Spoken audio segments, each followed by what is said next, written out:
I will be chairing the hearing until Chairman Wicker joins us. He's unavoidably detained right now, and we're going to move ahead with the hearing.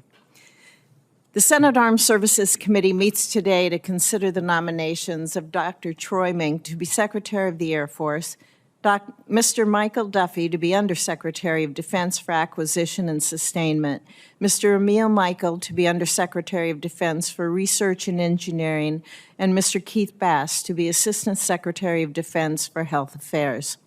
I want to begin by welcoming our witnesses and thanking them for their willingness to serve our country at this important time. I'd also like to welcome your families and loved ones who are joining you today. Dr. Mink is joined today by his wife, Jean, son, Troy, daughter, Jenna, and stepbrother, Troy. Welcome to each of you.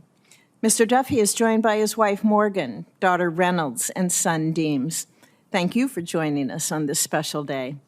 Mr. Michael is joined by his wife, Julie, daughter, Colette, son, Cairo, and his mother and father, and quite a few other family and friends. Welcome to you all.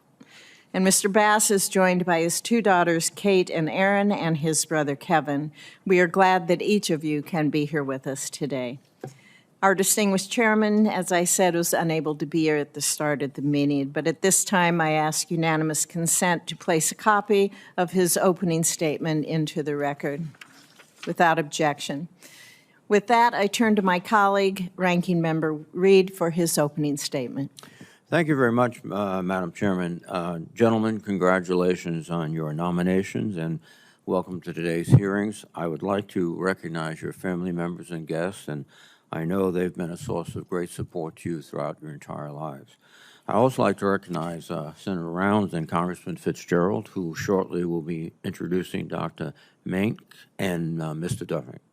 Dr. Mink, you have been nominated to be Secretary of the Air Force. You have served in the Air Force both in uniform and as a civilian, including senior roles at the National Reconnaissance Office and as Undersecretary of the Air Force for Space. If confirmed, you would lead the Department of the Air Force during an important time. After 2 decades of high operating tempo and continuous overseas deployments, the readiness of the Air Force has been strained. The Air Force is in the midst of modernizing several critical capabilities, including the Bomber Force, the Ground-Based Intercontinental Ballistic Missile Force, the Advanced Battle Management System Program, and several other cutting-edge efforts. But modernization can only be successful if the Air Force appropriately balances its legacy platforms against new priorities, including uncrewed systems. Dr. Mink, I would ask that you share with the committee how you would plan to address these various challenges. Mr. Duffy, you have been nominated to be Undersecretary of Defense for Acquisition and Sustainment, or USD-ANS. Your background includes time with the Office of the Undersecretary of Defense for Research and Engineering, as well as the Office of Management and Budget. The USD-ANS has a wide range of duties, including delivering timely, cost-effective capabilities for the armed forces, supervising all elements of the defense acquisition enterprise and the defense industrial base, overseeing the modernization of our nuclear forces, and serving as the principal advisor to the Secretary on acquisition, sustainment, and core logistics. If confirmed, streamlining and expediting the acquisition process must be one of your highest priorities. We need to field equipment to our warfighters quickly, while also ensuring acquisitions remain on budget and schedule. We must also grow the defense industrial base to increase our capacity to produce defense equipment and foster more competition to drive efficiency and reduce costs. Although some progress has been made in recent years, the Defense Department's acquisition process still remains on the Government Accountability Office's high-risk list. Mr. Duffy, I would like to know how you would plan to address these challenges. Mr. Michael, you've been nominated to be Undersecretary of Defense for Research and Engineering. Your background includes roles at technology companies such as Uber and 10 years in the Defense Department and Defense Business Board. If confirmed, you will be responsible for managing the department's investments in key modernization priorities such as artificial intelligence, quantum computing, hypersonics, biotechnology, and microelectronics.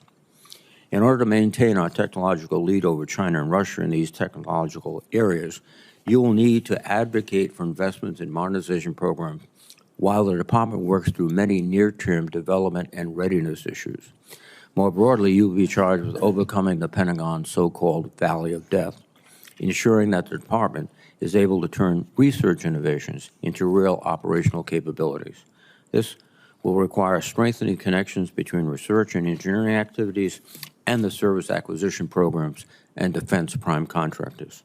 It will also include investing in and protecting the people and infrastructure at organizations like DARPA, the defense labs, and test ranges.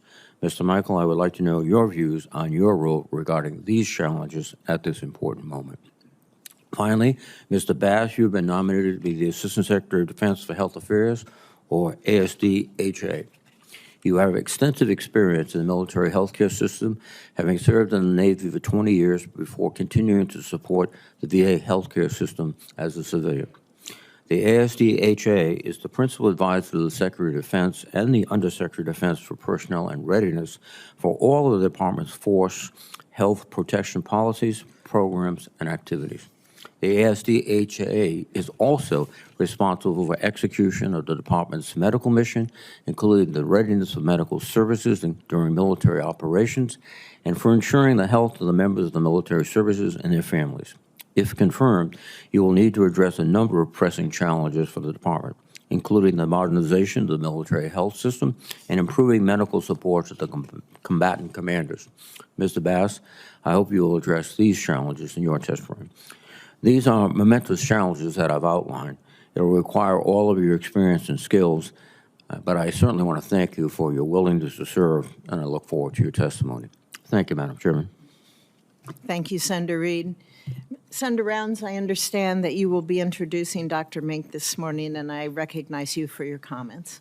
Thank you, Madam Chair, and thank you, Ranking Member Reed, and distinguished colleagues of the Senate Armed Services Committee. It is my honor to introduce Dr. Troy Mink, nominee to be the Secretary of the Air Force.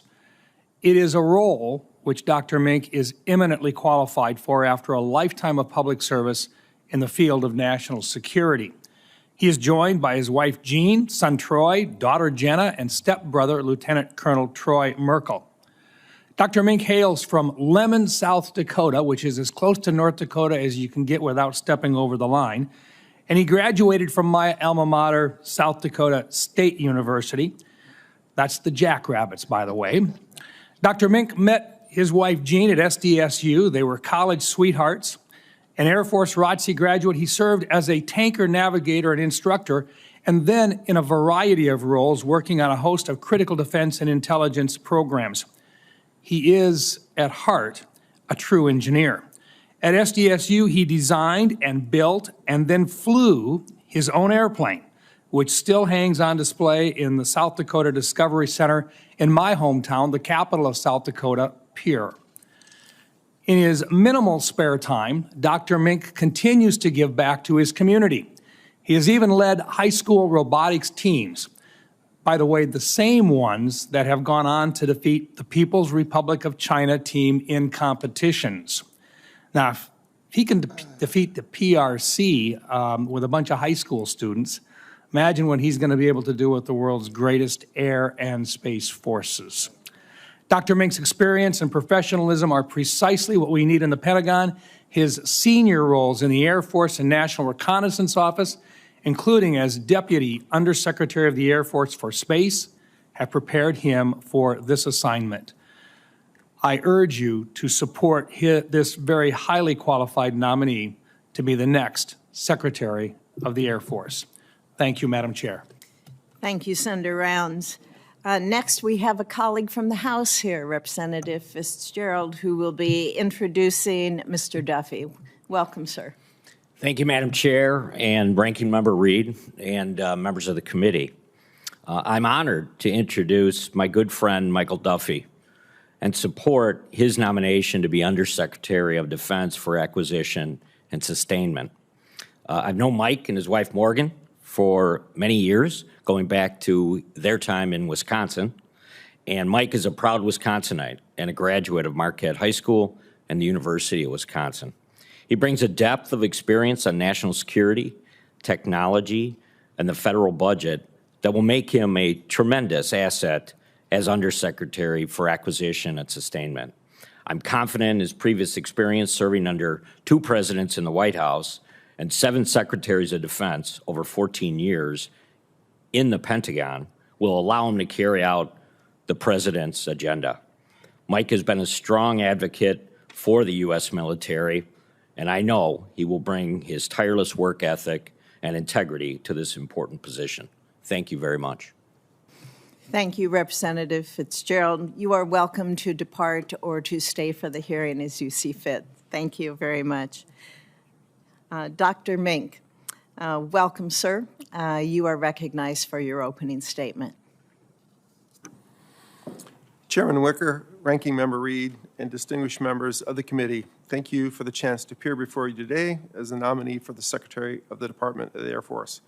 I am honored and humbled to have this opportunity, especially at such a pivotal time in our nation. I'd like to thank President Trump for having the faith and confidence in me to submit me for my nomination to this position. I'm joined today by my wife, Jean, who is a retired Air Force nurse and one of the best officers I've known. We met at South Dakota State University in 1985 before class started, and it didn't actually get off to a great start. I was already studying, and she thought I was a bit of a nerd. What she didn't know was I was actually studying for my private pilot's license. My focus at that time was Air Force officer, pilot, astronaut. It didn't exactly work out that way, but I've been extremely fortunate to have her by my side since then and to serve my country in a variety of roles for 35 years. I'd also like to acknowledge my son Troy and daughter Jenna, who have both provided the greatest moments of my life. We have enjoyed many activities. My favorite, perhaps not their favorite, was coaching them and their teammates in competitive robotics. I've also had my stepbrother here, Army Lieutenant Colonel Troy Merkel, who also served multiple tours in the Middle East. Finally, I'd like to thank my father, my mother, my sister, and other members of my family who could not be here today.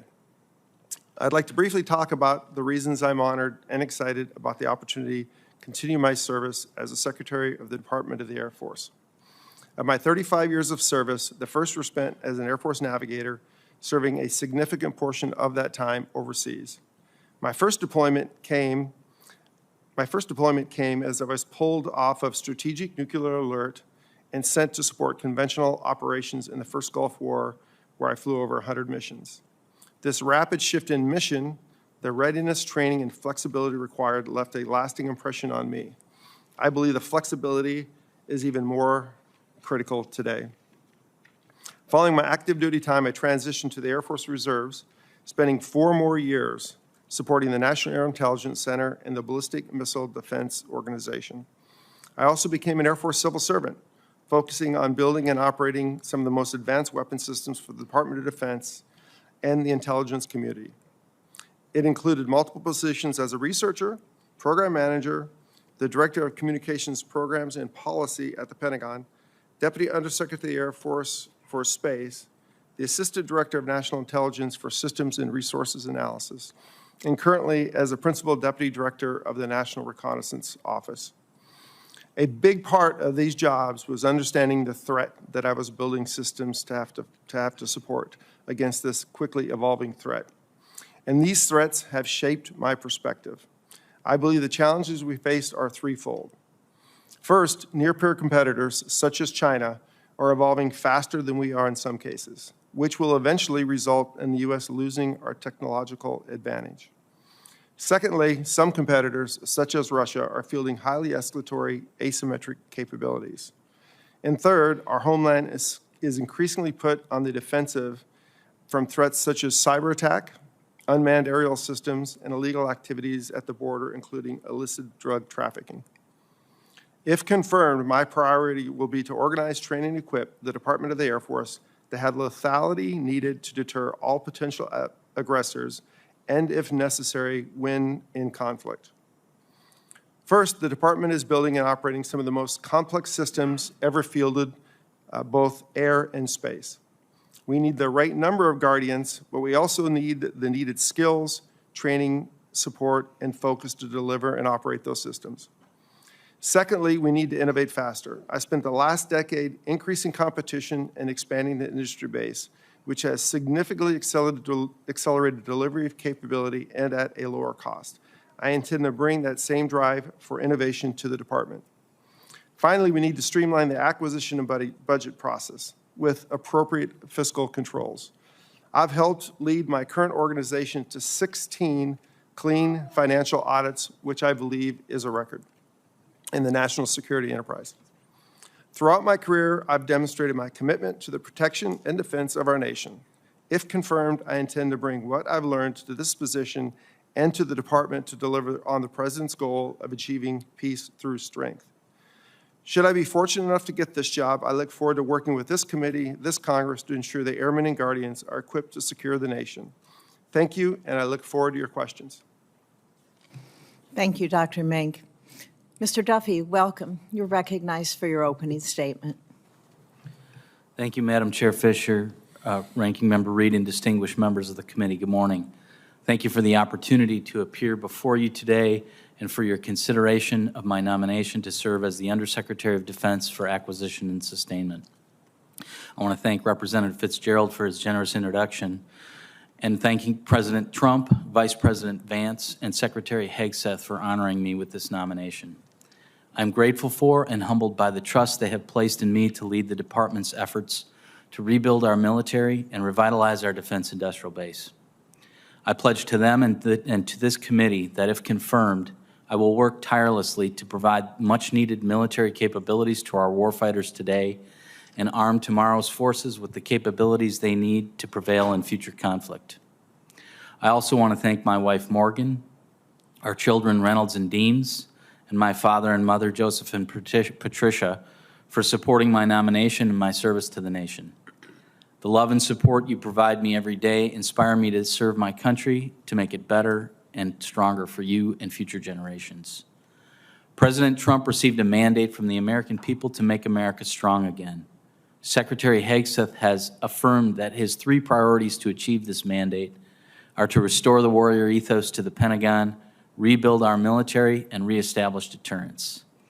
If confirmed, I would assume responsibility to implement President Trump's mandate and Secretary Hegseth's priorities by providing the military with the capabilities and force structure necessary to deter our adversaries and, if necessary, prevail in conflict. America's ability to protect our interests requires a military force structure with the capability and capacity to deter and, if necessary, defeat our adversaries. This will require the department to modernize how it manages the integration of requirements, budgeting, and acquisition processes, aligning incentives to deliver results. We must deepen our understanding of the strengths and vulnerabilities within our defense industrial base and seek to revitalize through reindustrialization, increased investment, flexible contracting, enhanced workforce recruitment and training, and increased competition. As our nation knows from our historic victory in World War II, future conflicts will be won on the factory floor as much as the field of battle.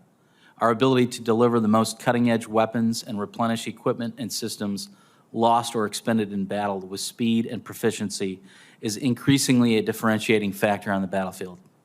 Therefore, we must outpace our adversaries in our ability to supply our military with decisive advantage, while maintaining a focus on building an industrial-based capacity to replenish those forces as needed. An American defense industrial base that is sufficiently agile and responsive to the emergent needs will act as a powerful deterrent to our adversaries who may be counting on winning a war of attrition in a protracted future conflict. I thank this committee, and in particular Chairman Wicker, for your leadership in advancing acquisition reform initiatives for the Department of Defense through the proposed Forged Act. If confirmed, I look forward to partnering with the committee members and staff to improve how the Pentagon acquires weapons with a focus on 4 primary goals. First, to dramatically accelerate delivery of lethality to our warfighters. Secondly, driving a laser focus on increasing the speed, performance, and affordability of our acquisition system. Third, strengthening the defense industrial base by reducing barriers to entry, increasing competition, and incentivizing increased investment from new entrants, non-traditionals, and traditional vendors alike. And finally, incorporating 21st century business systems and management practices to better manage and acquire cutting-edge military capabilities. If confirmed, I will be accountable to President Trump, Secretary Hegseth, this committee, the Congress, and the American taxpayers to diligently and urgently invest and resource our military arsenal. Thank you for your time today and for your consideration of my nomination. I look forward to your questions. Thank you, Mr. Duffy. Mr. Michael, welcome. You are recognized for your opening statement, please. Thank you. Senator Fisher, Ranking Member Reed, and the distinguished members of the committee, it is the honor of a lifetime to be here today seeking your advice and consent for me to be the nominee for the Undersecretary of Defense for Research and Engineering. I'm grateful to President Trump for entrusting me with his important nomination and hope to make him, Secretary Hegseth, and the country proud of the work I do if confirmed by the Senate. Nowhere but in the United States of America could a first-generation immigrant whose small Christian family left an increasingly hostile country to religious minorities like myself and my family from Egypt be sitting in front of you today, seeking to join in leading the defense of our nation. It's an even greater gift that my 85-year-old father and 77-year-old mother are able to witness this moment after a lifetime of hard work, struggle, and devotion to the goal that my sister and I have a chance at a better life than they did.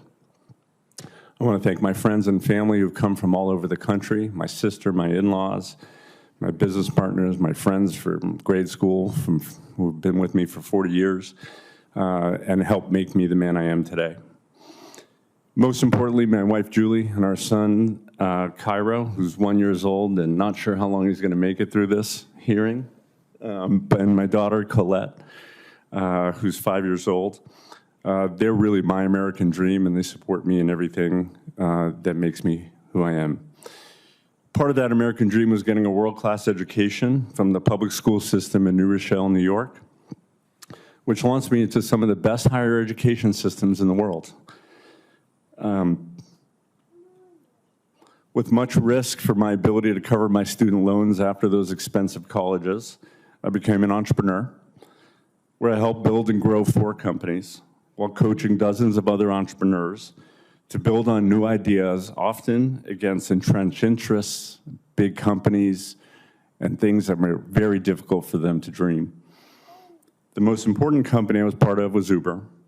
Today, Uber is a verb, it's a noun, and it's an indispensable lifeline for hundreds of millions of people. By embracing technological innovation at speed, Uber reduced drunk driving deaths by half, paid its drivers over $200 billion doing the most flexible work they could possibly find, and allowed people of every background to get around safely. We did this by proving to consumers and drivers that there was something better than the unreliable and expensive service that the taxi cartels had profited off for decades. Just before building Uber, I had the privilege of working as a special assistant for Secretary of Defense Robert Gates. From him, I learned how to make things happen fast in the Pentagon, notably the MRAP program and the Joint IED Defeat programs. I also learned how to reform the Pentagon as a lead on the tail-to-tooth budget initiative, which changed what was an unsustainable trajectory of tail growth at the time at the expense of our warfighters. After that, I served on the Defense Business Board and brought better ideas for technology practices to the Defense Department. All of this experience has culminated in my desire to serve as the Undersecretary of Defense for Research and Engineering, which is the department's Chief Technology Officer. If confirmed, I bring my decades of experience in the technology industry and management of large, complex global organizations to ensure that the United States has the most technologically sophisticated defense systems in history.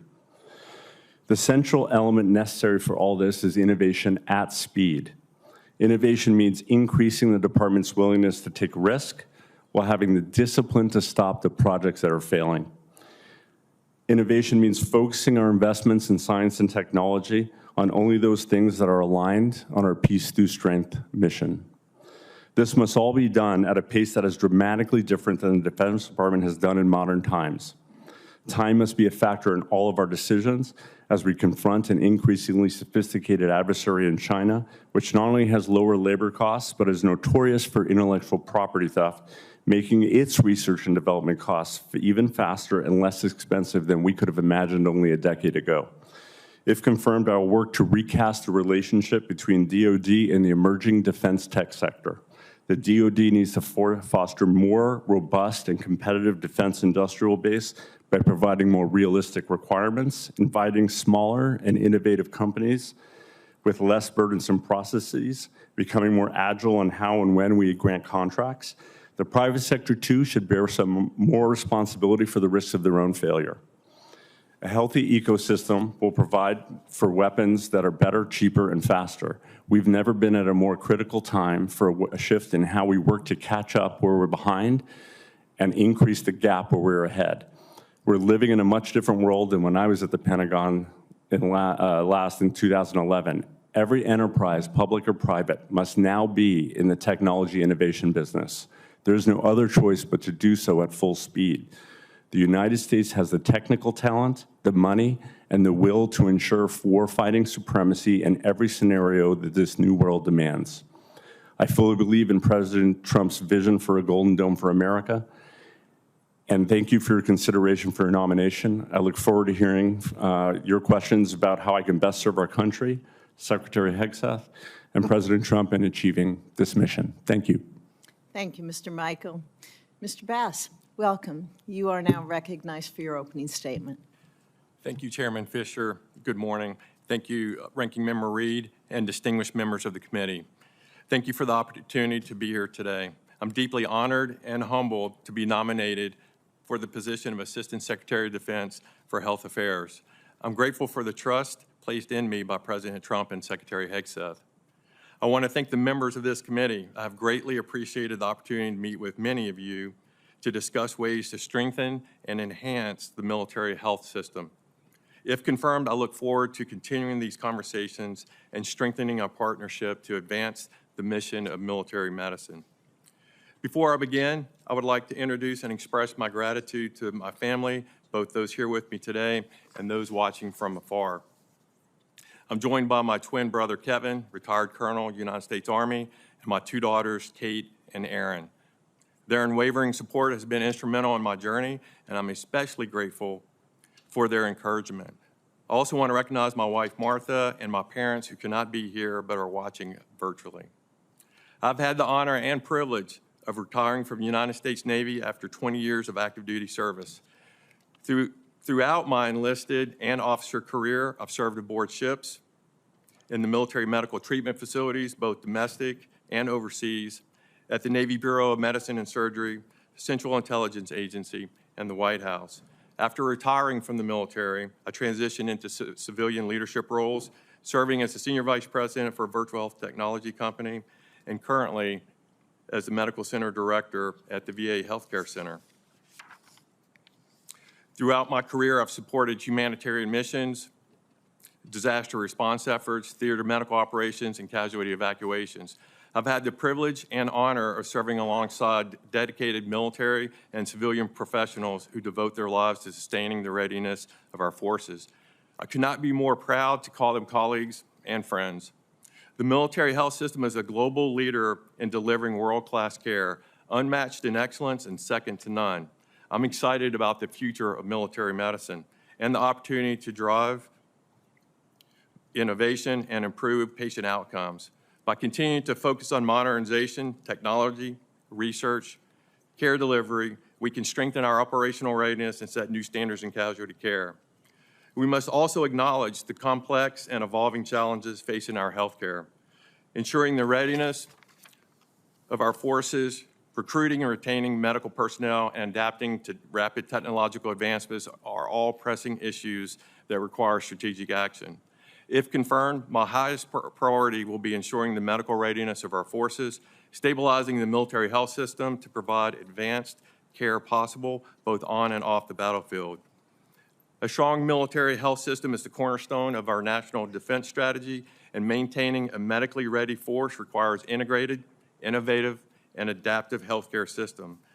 If confirmed, I will work closely with Congress, military leaders, healthcare professionals, and our community partners to ensure force readiness. Together, we can build a healthcare system that not only meets today's needs, but also anticipates and adapts to the challenges of tomorrow. I look forward to talking with you today and welcome any questions you might have. Thank you, Mr. Bass. I will now ask all of you a series of standard questions this committee poses to all civilian nominees. Have you adhered to applicable laws and regulations governing conflicts of interest? Yes. Yes. Yes. Thank you. Have you assumed any duties or taken any actions that would appear to presume the outcome of the confirmation process? No. No. No.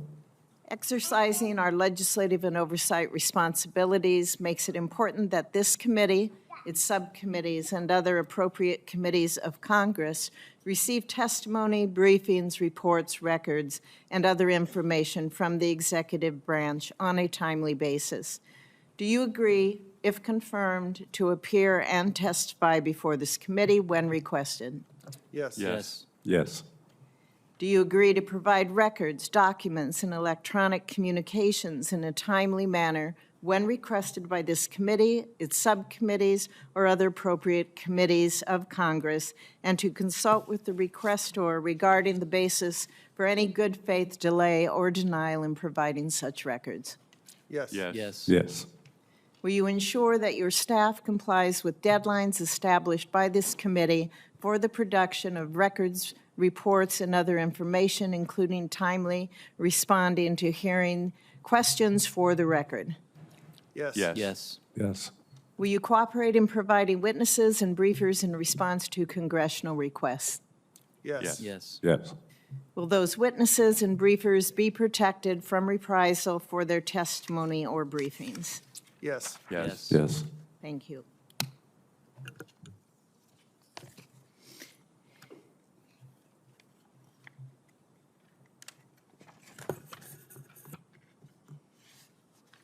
We will now begin with our first round of questions, and I will start. These are 5-minute rounds. Having a safe, effective, and reliable and credible nuclear deterrent is the cornerstone of our national defense. Currently, each leg of our nuclear triad is undergoing a generational recapitalization to better align with the projected threat. The Department of the Air Force is responsible for 2 of the 3 legs, the land-based ICBMs and our bomber fleet.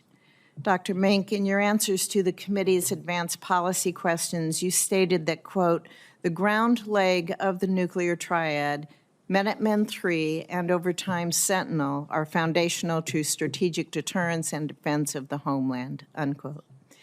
I agree with that. I also believe that we have an opportunity, following the analysis done during the Nunn-McCurdy breach, to incorporate lessons learned and build a stronger, more enduring Sentinel program than was originally proposed. Dr. Mink, if confirmed, will you commit to utilizing all available tools to accelerate Sentinel emplacement and ensure that our nation's ICBM capability does move forward? Thank you, Senator. If confirmed, I will do so, and I do appreciate the one-on-one conversation we had on this topic. I'm looking forward to diving into the results of the Nunn-McCurdy, and then also obviously working the B-21 and the other activities from a nuclear perspective the department supports. Thank you. Mr. Duffy, if confirmed as Undersecretary of Acquisition and Sustainment, you will oversee all nuclear modernization efforts and serve as chair of the Nuclear Weapons Council. Can you provide us with a short summary of your views on why we need such a strong nuclear deterrent? Madam Chair, thank you for the question. And yes, I look forward, if confirmed, to assisting, leading the department in the oversight of the nuclear modernization program. Nuclear modernization, as you mentioned, is the backbone of our deterrent, our strategic deterrent, and ensuring that we have a modern, capable nuclear enterprise that not only includes the B-21, which is a successful acquisition program by all accounts, but the Columbia-class submarine and the Sentinel nuclear ICBM are critical. As chair of the Nuclear Weapons Council, I look forward to the partnership with the National Nuclear Security Administration, working with this committee to ensure that we maintain the highest quality systems that not only deliver the weapons, but the nuclear command and control system that would be required for a safe and secure deployment if necessary. And I think it's absolutely critical that we ensure that we have accelerated acquisition of those capabilities. Thank you. Thank you. Would you agree that our triad, along with NC3, the deterrent it provides, truly is the priority of the department and that it underpins all of our strategic planning? I absolutely agree with that. Yes, ma'am. Thank you. Dr. Mink, I believe we're finally on a better path when it comes to space programs. And I'm impressed by what our Guardians have achieved over the last several years. But the Space Force is still a young organization, and there are likely still growing pains ahead. I am encouraged that the President nominated someone for this program with deep expertise in the space programs. Mr. Mink, what's your vision for how the Space Force should grow and how it should evolve as a service? Thank you for the question, Senator. Yes, I've been fortunate enough to work space systems both on the Air Force side, which then became the Space Force side, as well as from the IC side. Space is critical. This is actually one of the areas that we're most challenged, I believe, from the rapidly evolving threat from China and others, both the direct threat to our systems as well as the threat those systems pose to our operations across the department in general. I think the key to both acquisition and operations is making sure you have the best talented workforce. These are some of the most complicated systems, and if the U.S. is going to maintain our advantage, which we need to do in space, we need to make sure we have the right workforce. The Space Force is in the process of growing. I will support that activity to make sure we have the right numbers and the right skill set, and then make sure that the acquisitions themselves are delivering and that they're getting into operation. Can you give me a quick example of what new capabilities you think Space Force should be focusing on to acquire? Just a quick example. I think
I provide that assurance. If I am confirmed, I would follow the law. Thank you very much. Dr. Mink, as you know, launch operations at Cape Canaveral Space Force Base have become highly constrained due to the new class of ultra-heavy lift rockets and the amount of standoff distance that they require. If confirmed, will you review what options are available to alleviate this constraint, which is hindering competition in this particular area, and report back as quickly as possible to the committee? I think one of the great achievements of the last few years is the privatization of space launches, and the competitive model is a good one. We'd like to see that maintained. Senator, I'd be happy to. That is something in my current job we work and are concerned about. One of the phrases I like to say sometimes is, this is kind of a good problem to have. Historically, we had a very limited access to space launch. That has grown across many, many companies in the U.S., but that has also led to some challenges, as you just articulated. It's getting very busy, very crowded, and some of these larger launch vehicles do drive different concerns than maybe we had to address in the past. So yes, Senator, I think it's that capability is extremely important. for us to maintain our advantage in space. I think to some degree, what we're doing across the board in launch gives the U.S. an asymmetric advantage.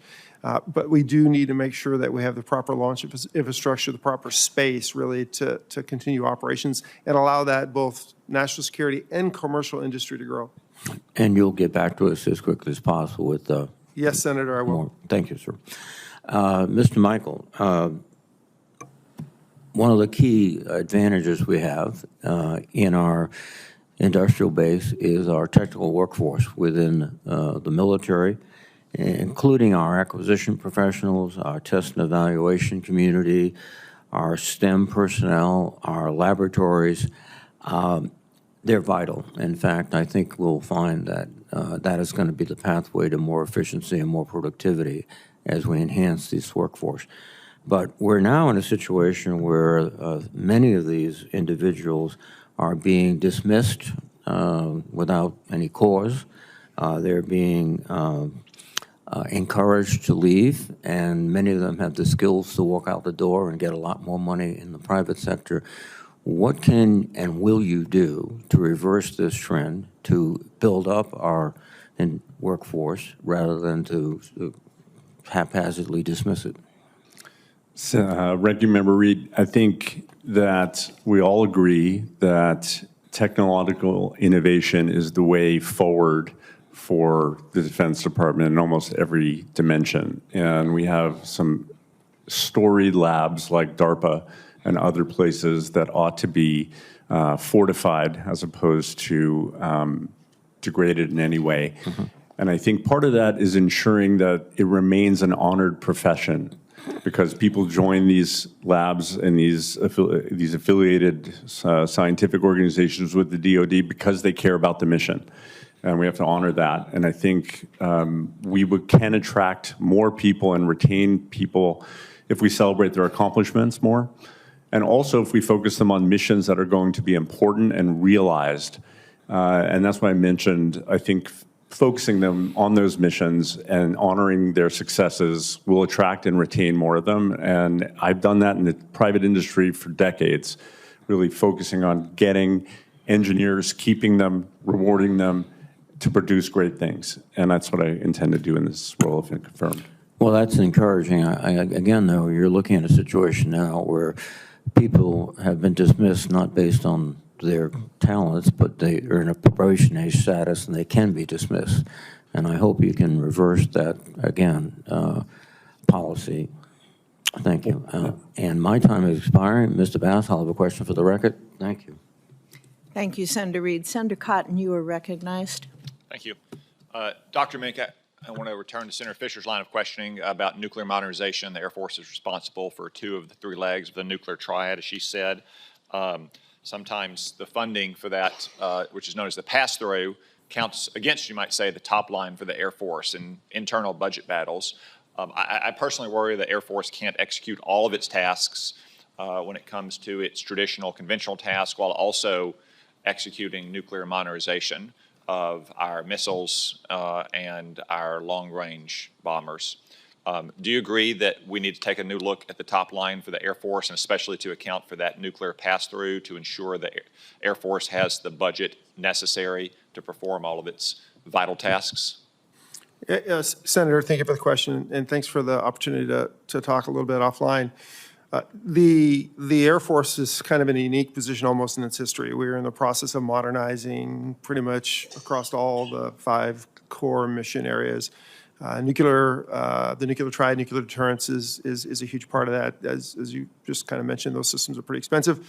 One of the first things I plan to do is take a holistic look at all of the modernization and all the readiness bills that we have coming, and then I will put together and advocate for what resources I think are necessary to execute all of those missions, and then working both within administration and with Congress, which I found throughout my time working national security, a good relationship with Congress is critical. So if confirmed, I'll be back here walking through what I think we need to do. Thank you. And I'm sure in the internal budget battles, you remind everyone, it's not just my top line, I've got this big slug of nuclear modernization here as well.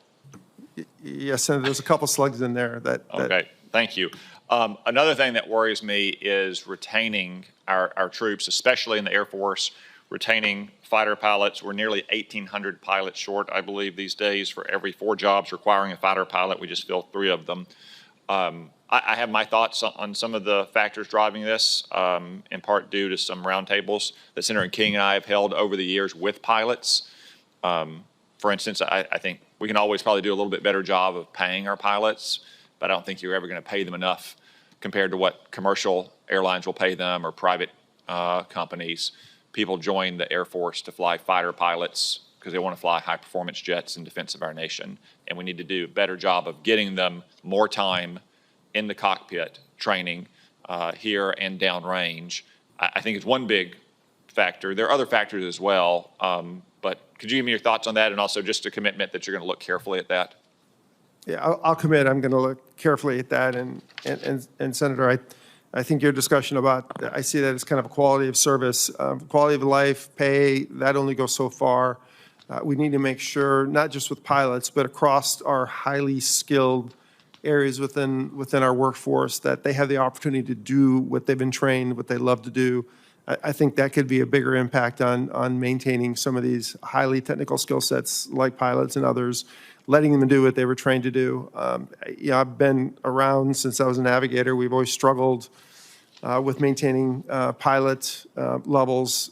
It is much larger than just the funding. And Senator, not to necessarily ask something of you, but if you have other opinions, if I'm confirmed, I'd love to sit down and talk to you about it. And thank you. Just one more question for you, Dr. Mink. Ebbing Air National Guard Base in Fort Smith is now the home of the International Fighter Training Mission for the F-35. It's going to grow from 4 aircraft today to 48 fighter aircraft in the next 3 years. That's twice as fast as the normal bed down for standard F-35 mission. The Air Force has worked well with our state and local partners and Senator Bozeman's office, Congressman Womack's office, and mine. Can I get your commitment that we'll continue to work well as we go through this very fast, but so far very successful bed down to ensure that Ebbing has the resources it needs? Absolutely, Senator. Okay. Mr. Bass, first off, I want to apologize that I missed our meeting yesterday. I hate to stand up a wonder boy from Arkansas Tech University, right across the river from Dardanelle, Arkansas, but glad to see you today, and congratulations on your nomination. I continue to hear that the MHS Genesis program is causing problems for recruiting and converting recruits into new troopers, not just airmen, but soldiers, sailors, Marines, and so forth. Obviously, we want to work efficiently with medical records, and we don't want to bring in people who are going to be washed out because of serious medical conditions 6 months after basic training. But we've discovered a lot of things. I think in past days, let's just be honest, your recruiter would have told you to lie about at MEPS when you went there. You know, that you had a broken arm when you played junior high football and then went on to play 4 more years of senior high football, and it gets recorded now, and you have to go through a bunch of rigmarole. In the meantime, you get a better job doing something else. Can you take a look at how Genesis is operating to make sure that we catch the serious problems we need to without deterring and delaying young men and women who are eager to sign up and serve in our military? Thank you, Senator. Go Razorbacks. And I will commit to taking a look at the accession standards. You know, a good problem to have is that we have too much information in our medical health record. You know, we'll take that, but we also need to take a look at our accession policies, and I commit to working that and working with your office. Thank you. Yes, sir. Thank you, Senator Cotton. Senator Shaheen, you are recognized. Thank you, Madam Chair, and congratulations to each of our nominees and your families. Welcome this morning. Thank you for your willingness to continue to serve the country. Mr. Bass, I want to follow up on a concern that I have based on your record at the CIA.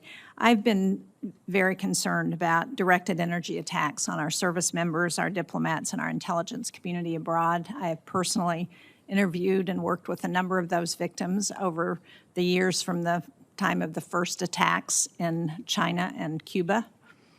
The Department of Defense has been offering critical care at Walter Reed for the victims across the interagency. However, many in the intelligence community, I think, are doing a disservice to these victims by continuing to deny that this is a real issue and to fail to look for attribution for who's responsible. Now, I understand that there are reports from your time at the CIA that suggest you didn't take seriously the reports of those anomalous health incidents. Can you speak to why you were skeptical and what your position would be if you were confirmed for this new role?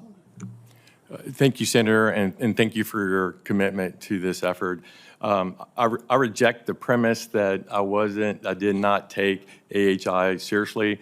All individuals that are affected by AHI, regardless, should be treated with dignity and respect, and they should be afforded health care. The issue that we had to resolve was these individuals wanted to go to Walter Reed. We needed to really streamline the process for getting secretary designee, because at that time, the processes and the policies were not in place to get them to the NICO. I think we were using NIH at the time. So we pulled together all the subject matter experts. My understanding now is that DOD has significantly expedited that process, and these individuals, not just at the agency, ma'am, it was at all the federal agencies. We wanted to make sure these individuals got the health care that they deserve, regardless of source. Whether we knew what the source was or not, they should have gotten health care, and we worked to do that. And I think given time, we did get those individuals into the health care they deserve.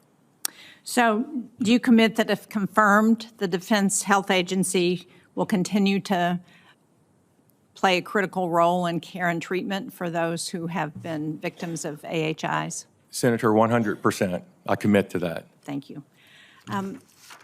I'd like to ask the other three of you who, I'm sorry I missed the opening statements that everybody provided, but in the questions that I've heard, you've all talked about the need for additional resources at the department level.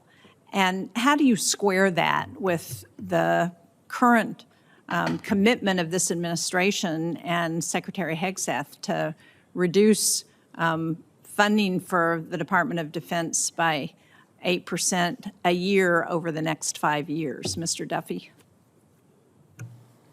Senator, thank you for the question. I believe that the media reporting on that is inaccurate. I do not believe that it's Secretary's intent to cut the budget 8%, but rather he directed the services to relook at a budget that had been prepared by the prior administration with a focus on 8% of the resources of that prior budget and reallocate that towards this administration's priorities.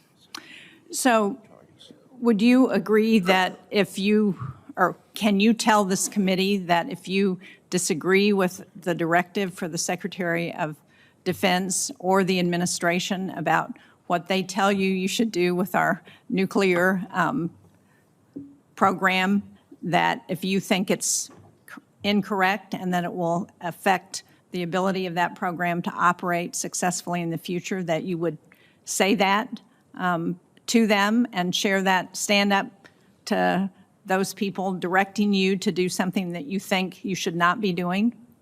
Well, Senator, I would take my responsibility seriously to advocate for the resources that I believe are required to resource our forces with the capabilities they need in order to prevail in conflict. Thank you. Dr. Mink, on the resource question. Absolutely, Senator. I will always advocate for the resources. I think I need to meet the requirements that I've been given, and I've had a bit of a history of doing that. I will continue to do that, Senator. And Mr. Michael. Senator Sheen, of course, I think the first thing a new leader does when they come into an organization is look at what their mission is and what do they have the resources to accomplish it or not. And every administration gets their own agenda, and so that'd be one of the first order of business when you get into a job like this would be to assess that and make sure that you have the right resources. Thank you. Thank you very much, Senator Shaheen. Senator Kramer. Thank you, Mr. Chairman. Just on that last point, I think what you're going to find out is you don't have enough resources, but that's just my prejudgment. I think it's great, Dr. Mink, that you're surrounded by the research and development guy and the acquisition guy, and you're all talking about modernization, and that's what I want to talk about. But first, I want to know, in Lemon, South Dakota, as close to North Dakota as you can possibly be, to quote my colleague from South Dakota, was your area code 605 or 701? Because Lemon is known to have both. Yeah. It's not just close. Actually, part of the town is in North Dakota. It is. I was 605, Senator. All right. That's fine. Okay. So, Dr. Mink, it gets harder from there. I'm told that the Air Force is considering, back to my technological advancement, is considering canceling solicitations for this transport layer on SDA's Tranche 2 and 3, and instead using Starshield, which is, of course, an existing SpaceX capability. One of the purposes, the specific purposes of SDA, as per the founding document, is to, quote, expand our space warfighting capability and foster growth in the U.S. space industrial base, unquote. But I'm told that cutting these bids for these transport layers means maybe 8 or more small, mid-size companies would not be allowed to bid. Is this a good idea? I mean, do you think cutting opportunities like this could hurt the innovators in the industrial base and the potential going forward? Senator, thanks for the question. One of the things that I pushed for, particularly over the last 10 years, is expand competition and expand the industry base. That ends up almost always with the best result, both from a capability and cost to the government. I'm not familiar with those discussions going on within the Pentagon. If confirmed, I look forward to diving into that and assessing where they're going and what they're recommending. But I've not seen those recommendations at this point. Well, I look forward to that. I look forward to digging into that and finding out the answers, and hopefully changing course if that is in fact the case. Going on with SDA, the founding document, which was written in March of 2019, said, quote, "We cannot match the pace our adversaries are setting if we remain bound by legacy methods and culture." I've been told so many times by people seeking and that have positions like you're all seeking that that's their commitment to, and I've yet to really see anybody put that to practice. So you were a member of NRO at the time, I believe, and we're probably part of that culture. Why do you think this statement was needed in 2019, and do you think this statement is relevant today, and if not, why?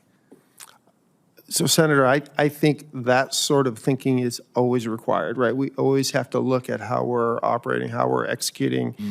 As technology changes, as different threats change, we have to be flexible and adaptable enough.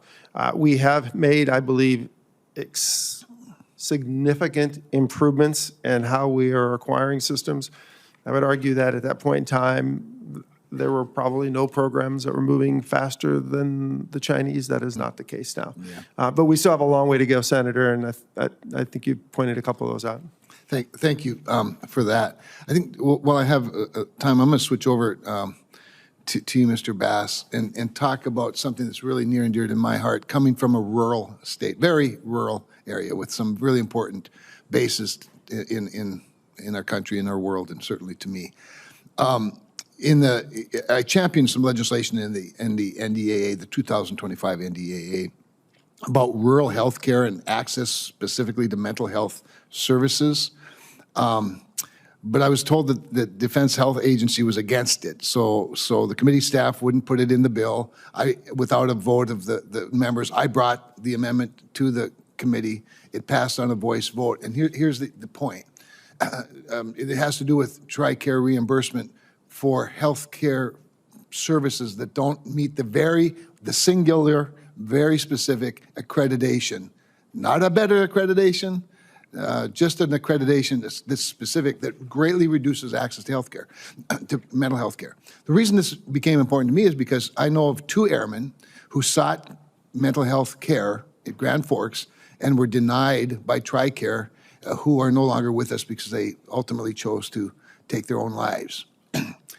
All because of this one accreditation that wasn't. I don't know what would have happened had they been able to get the care that was available to them. But the bill that we passed, that's part of the NDAA, it basically says if access in the state fails to meet standards for more than 12 months consecutive, then we have to look at something different. Now, it's under review. The first part of the bill is a one-year review. My experience, my experience is far too often that in a year, we have to ask somebody where the review is, and then they'll try to get it to us in 4 months. Would you just please commit to the men and women of the military that we'll look into this right away, that a year from the enactment of the law, I don't have to wait 4 more months for the conclusion? Thank you, Senator. The mental health access for our service members in our total force has to be a priority, and I will commit to working with you on that. Thank you for that. Yes, sir. Thank you, Mr. Chairman. Thank you, Senator Kramer. Senator King. Thank you, Mr. Chairman. Mr. Duffy, it's appropriate that you and Dr. Mink are sitting together because I think there's such a close correlation between the work that you're doing. Technology wins wars. The side that has the newer technology generally prevails. Genghis Khan in the stirrup, the longbow at the Battle of Agincourt, the tank in World War I, the atomic weapon in World War II. My concern is that we have missed two of the major technologies of the 21st century, and this isn't a criticism of the current administration. It goes back probably 10 or 15 years, hypersonics and directed energy. And we've got to catch up. And the budget, the prior administration cut the budget for directed energy in half, which to me just doesn't make sense. We're spending $2 or $3 million per missile to knock those $20,000 drones out in the Red Sea. Directed energy is certainly ought to be an answer, and I know that there's work going on, but it should be accelerated. My request is that you try to think ahead and think about acquiring the next technology, not just what we've always done. My most hated words in the English language is we've never done it that way before. I hope you'll subscribe to a philosophy of trying to look to the future. Your thoughts? Senator, thank you for the question. I'm thrilled to not only be sitting next to Dr. Mink, but Mr. Michael, who will be at the cutting edge of the next generation of technologies. And I look forward to a partnership with both these gentlemen on how do we advance that technology, how do we leapfrog our adversaries' capabilities there, and then I see my responsibility is how do we accelerate getting that in the hands of the warfighter And one way to do that is smaller businesses. We've had testimony to this committee by smaller businesses that they've just given up on the Pentagon acquisition process. Too complex, too much red tape, too long, and I just hope that in your administration you don't turn away from fostering small businesses where a lot of the innovation takes place.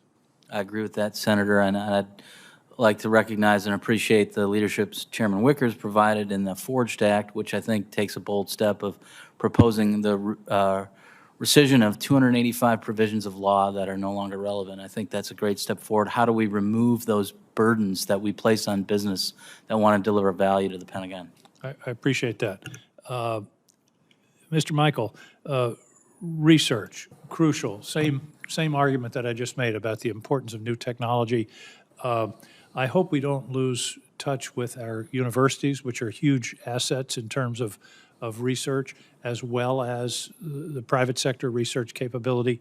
Is it your intention to maintain support for research across the board, whether it's private sector, government, or university?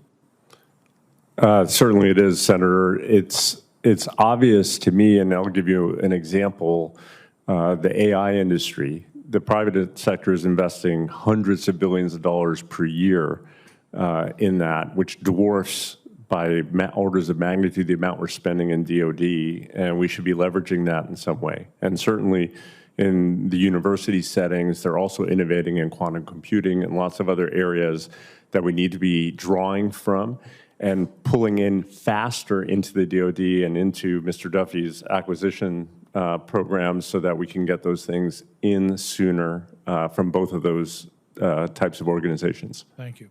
Mr. Bass, I'm running short of time, but I want to be sure that one of your priorities is brain health.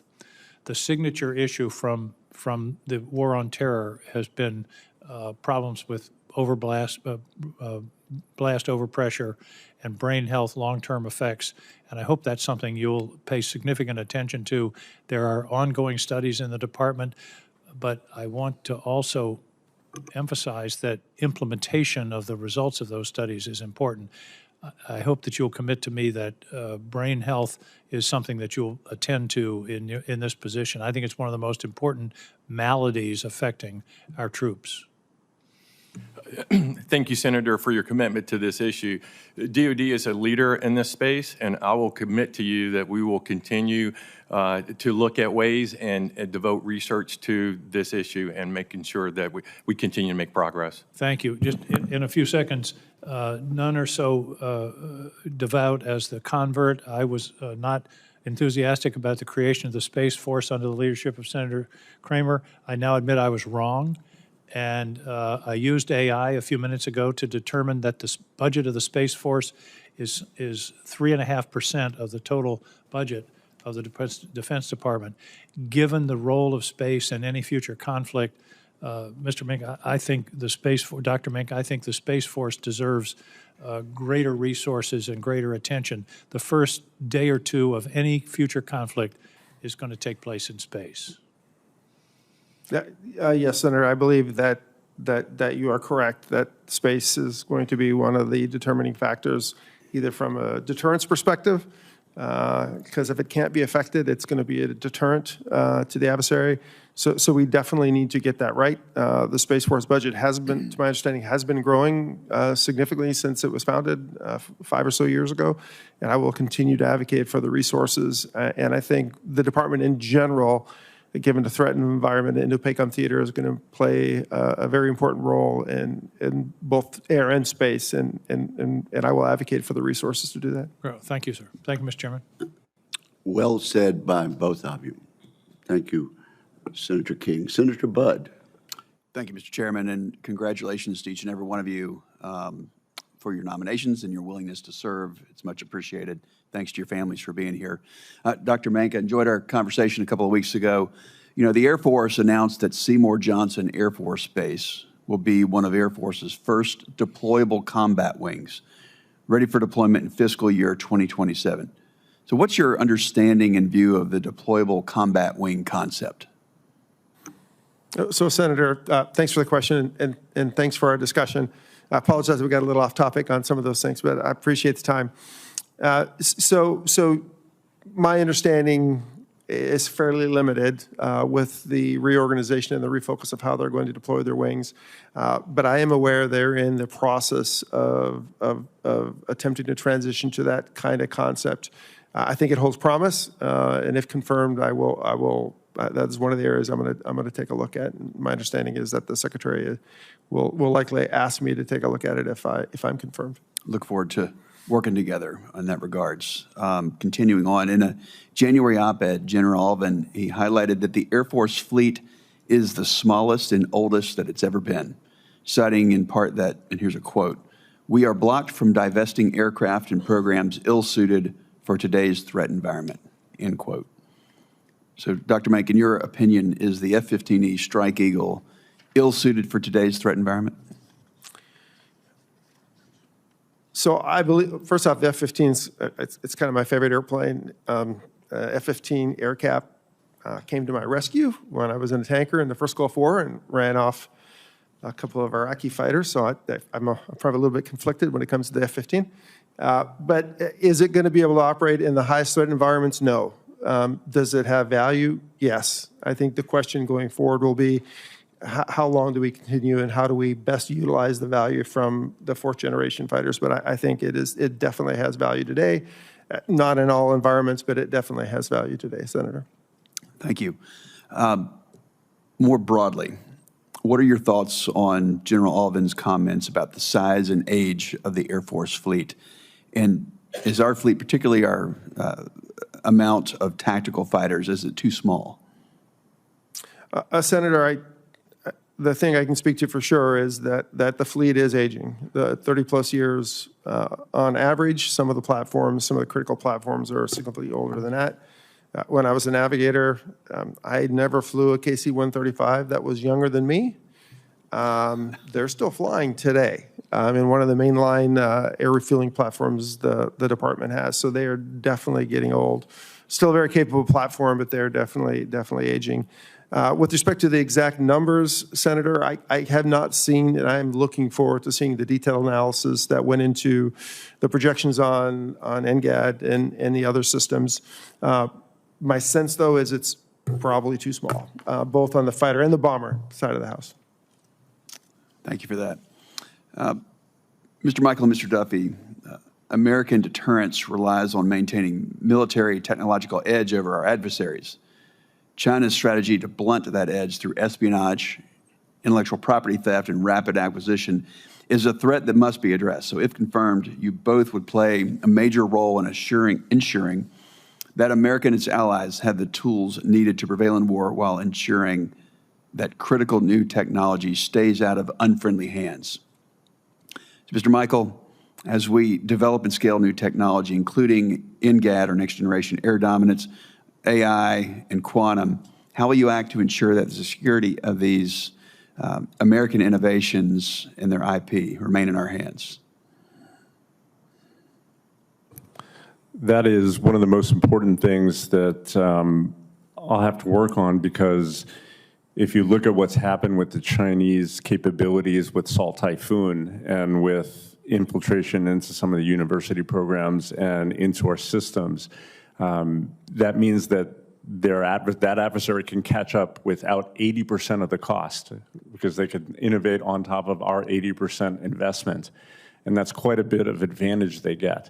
So protecting against their ability to steal our intellectual property, our trade secrets, and us not being reliant on their supply chains are two things that we have to do in combination with one another to ensure that when we're superior, we stay superior.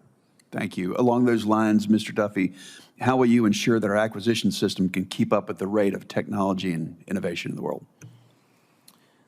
Well, thank you for the question, Senator. It is critical that we have a robust defense industrial base that can provide security to protect our intellectual property, but has the robustness to ensure that we're delivering the most cutting-edge capability to our forces. It would be my commitment, if confirmed into the job, to explore those barriers that are preventing new entrants and private capital from entering the defense industrial base, to accelerate the production capacity of our defense industrial base, and to create new innovation to get it in the hands of the warfighter. Thank you. Thank you, Senator Budd. And I hope all policymakers, House and Senate, and in the executive branch and private sector are listening to the valuable testimony. Let me just follow up, if I might, Senator Hirono, before I recognize you. Dr. Mink, you said the number of years into the future that the F-15 might be valuable or useful is a matter of is a question. What do you have an opinion about that? Could you follow up on that question that Senator Budd asked? So, Senator, thanks for the question, and I appreciate the opportunity we had to speak offline. I haven't seen all the detailed results of the analysis that's going on, or that has gone on, in support of the NGAD and other decisions. So I don't have the latest information. I would say, though, that the fourth-generation fighters are still, in many environments, going to be effective. I think at some point in time it becomes a cost-benefit analysis as we bring on additional fifth and potentially sixth-generation fighters. So I can't speak to the details, Senator, but I will look into it, and I will be happy to come down and brief the Hill on what I find. And that's a valuable answer in itself. Thank you very much. And Senator Hirono, you are recognized. Mr. Chairman, and welcome to each of you. As part of my effort to focus on ensuring the fitness of all nominees who come before any of my committees, I ask the following two initial questions, and we'll start with Mr. Duffy and go right down the line. First question, since you became a legal adult, have you ever made unwanted requests for sexual favors or committed any verbal or physical harassment or assault of a sexual nature? Never. Let's go down the line. No, sir. No, Senator. No. No. Second question, have you ever faced discipline or entered into a settlement relating to this kind of conduct? No. No, Senator. No. No. This is the first hearing of this committee since the security breach involving Signal and involving the attack on Yemen. So I am going to ask each of you yes or no questions. And again, we'll start with Mr. Duffy. Based on your backgrounds, each of you has had a security clearance. Yes or no? Yes. Yes, Senator, I have a clearance. I didn't hear you say, do I have or have I had? But have you had? If you I either have, have or have historically, had? yes. Yes. So you know Yes. what a security clearance is. Yes, Senator. Go ahead.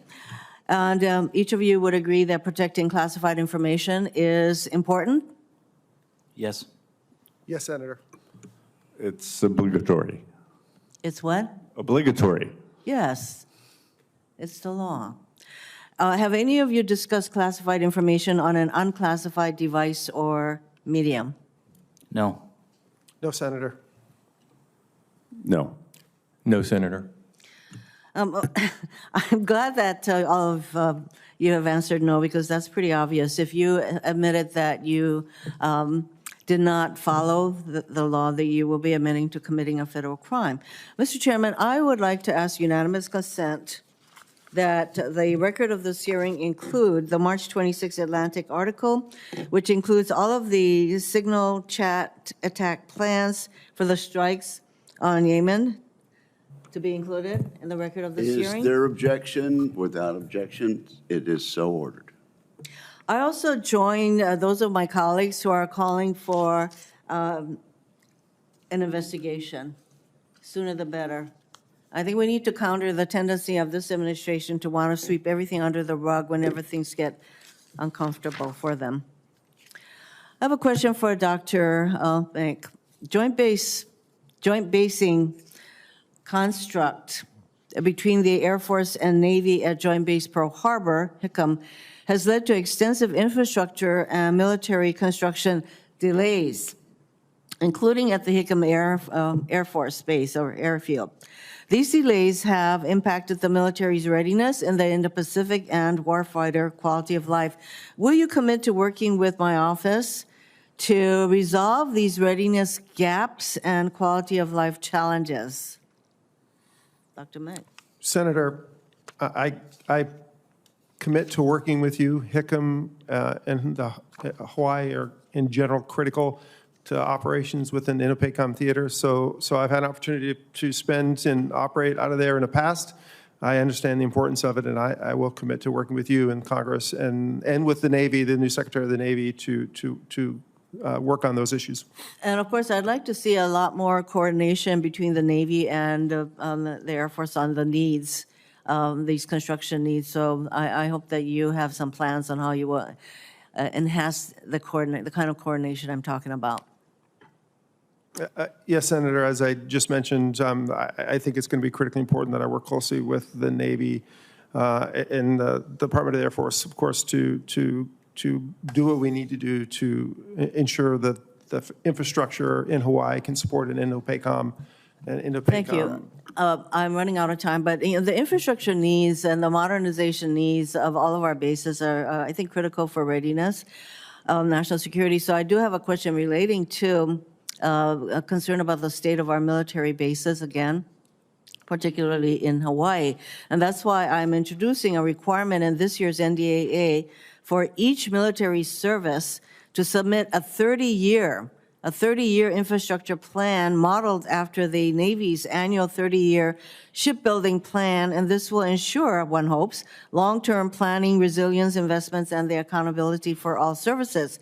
Would you support, Dr. Bay, a 30-year infrastructure plan for the Department of the Air Force?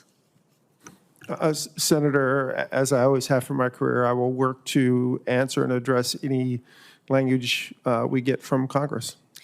I think that we need a longer-term plan, because what happens is when you don't have this kind of a plan, then the money that is supposed to go for these kinds of modernization and improvements gets taken for other purposes. And that is why I think that if we have a long-term plan, that we in Congress will be able to see whether you are comporting with such a plan. So I hope that you will see your way to supporting such a requirement in the NDAA. Thank you, Mr. Chairman.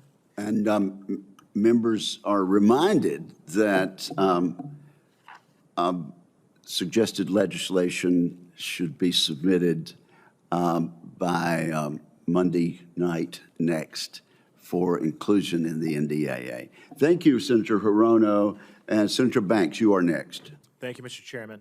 Dr. Mink, the President has expressed historic confidence in the Air National Guard by nominating General Kane to be the chairman of the Joint Chiefs. That's never happened before, to have a chairman of the Joint Chiefs come from the National Guard.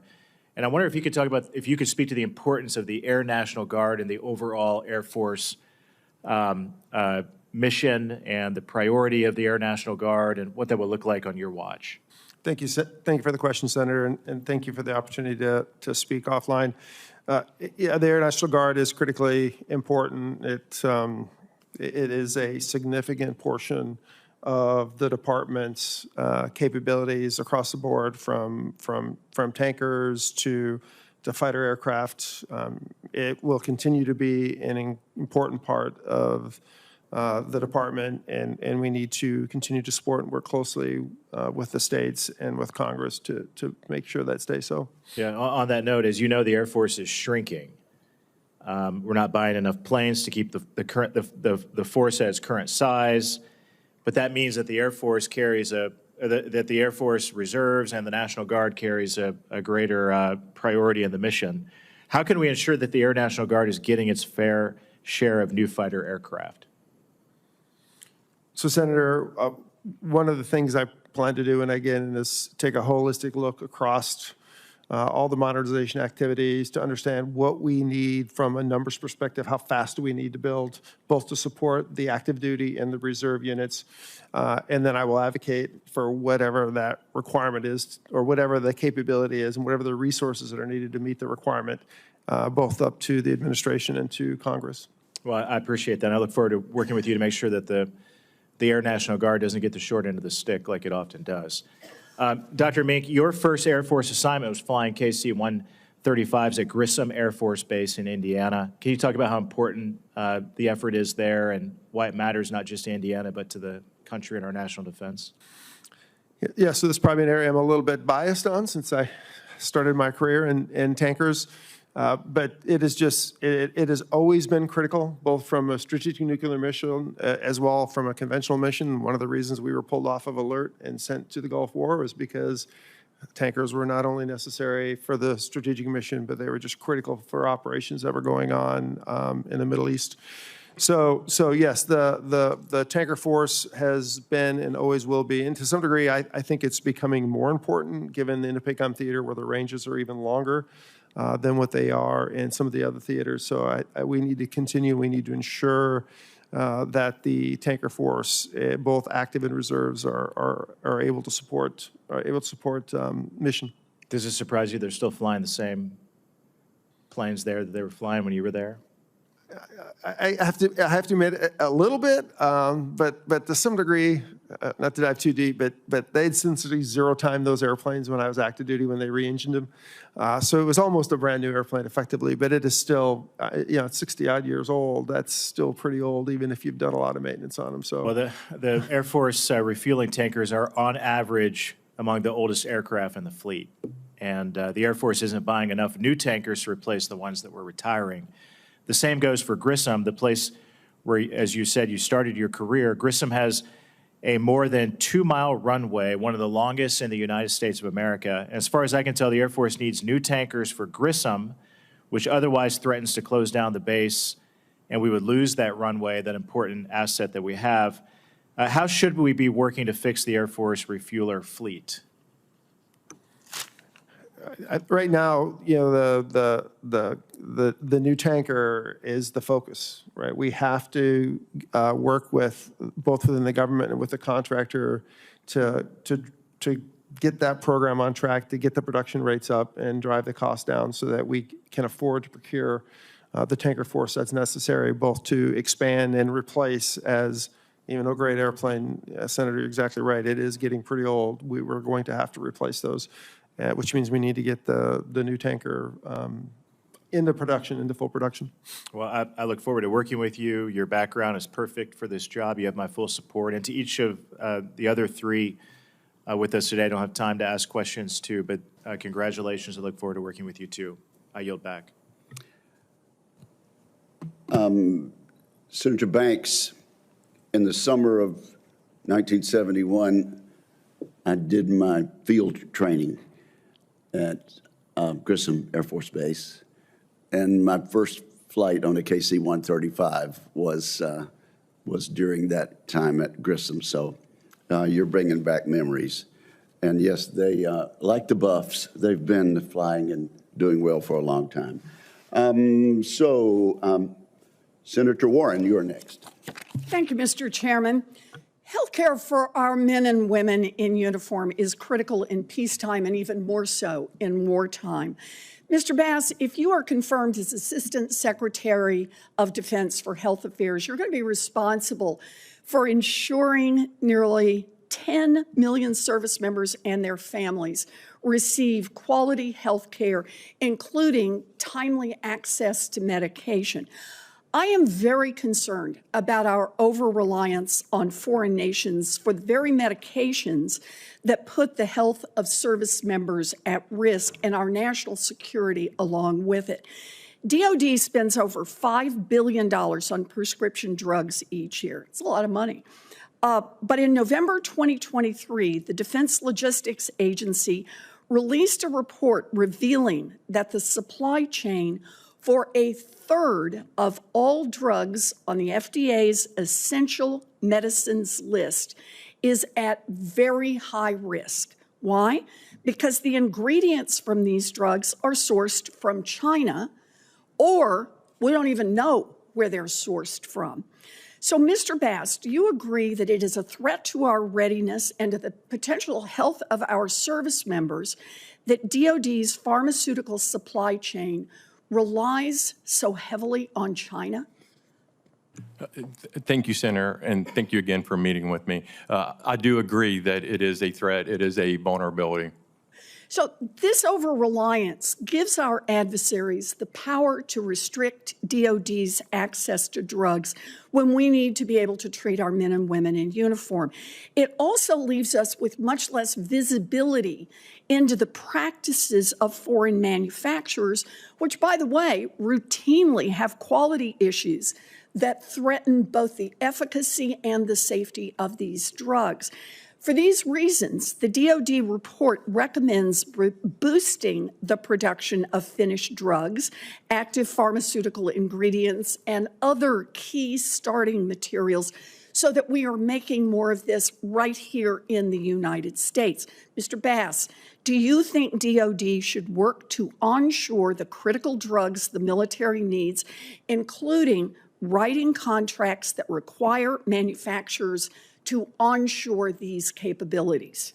Thank you, Senator. I do. I think that we need to work with our industrial base, our private and public partners, and we need to have rapid response contracts, and we need to make sure that we either onshore or nearshore capabilities. Good. I'm glad to hear you say this. DOD should prioritize domestic purchasing, but there are some instances where it makes sense for DOD to actually produce the medication itself, like when the DOD is the sole customer for that medication. One example, the adenovirus vaccine, which is critical in preventing serious respiratory illness among service members, particularly service members in basic training. DOD developed the vaccine and licensed it then to private industry. But because the military is basically the only buyer, DOD couldn't find a commercial manufacturer for nearly a decade. DOD eventually had to pay a private manufacturer nearly $100 million just to resume production. And during the years that the private sector refused to manufacture for DOD, there were thousands of cases of adenovirus per month and service members who actually died. So, Mr. Bass, if confirmed, will you commit to expanding DOD's capabilities of producing essential drugs in-house to reduce risk and to secure DOD's medical supply chain? Thank you, Senator. The health and well-being of all of our military members is a priority. I am not familiar with the report, but I commit to working with you and your staff. All right, I appreciate that because this is a serious problem. And ultimately, these are investments that will pay off. One expert estimated that DOD would make its money back in 3 years after building its own adenovirus manufacturing facility. This is a longstanding bipartisan concern. I worked with Senator Rubio for years on this, and last year the Senate adopted our language directing DOD to enter into contracts to domestically manufacture drugs and drug components that are currently sourced overseas and that are used exclusively by the military. I want to see us get that in the final version of the NDAA. There's more work to do, and I look forward to working with you on this, Mr. Bass. Thank you, Mr. Chairman. Thank you very much. And Senator Tuberville is next. Good morning. Thank you, Mr. Chairman. Good morning, gentlemen. Mr. Duffy, I just got back from Huntsville, Alabama last week or so and watched the performance of high-energy lasers. And Senator King had brought that up about spending all these millions knocking down these drones. What's your thoughts on high energy and what you've seen the progress in the last few years? I've seen a lot in the last 4 years myself. Your thoughts?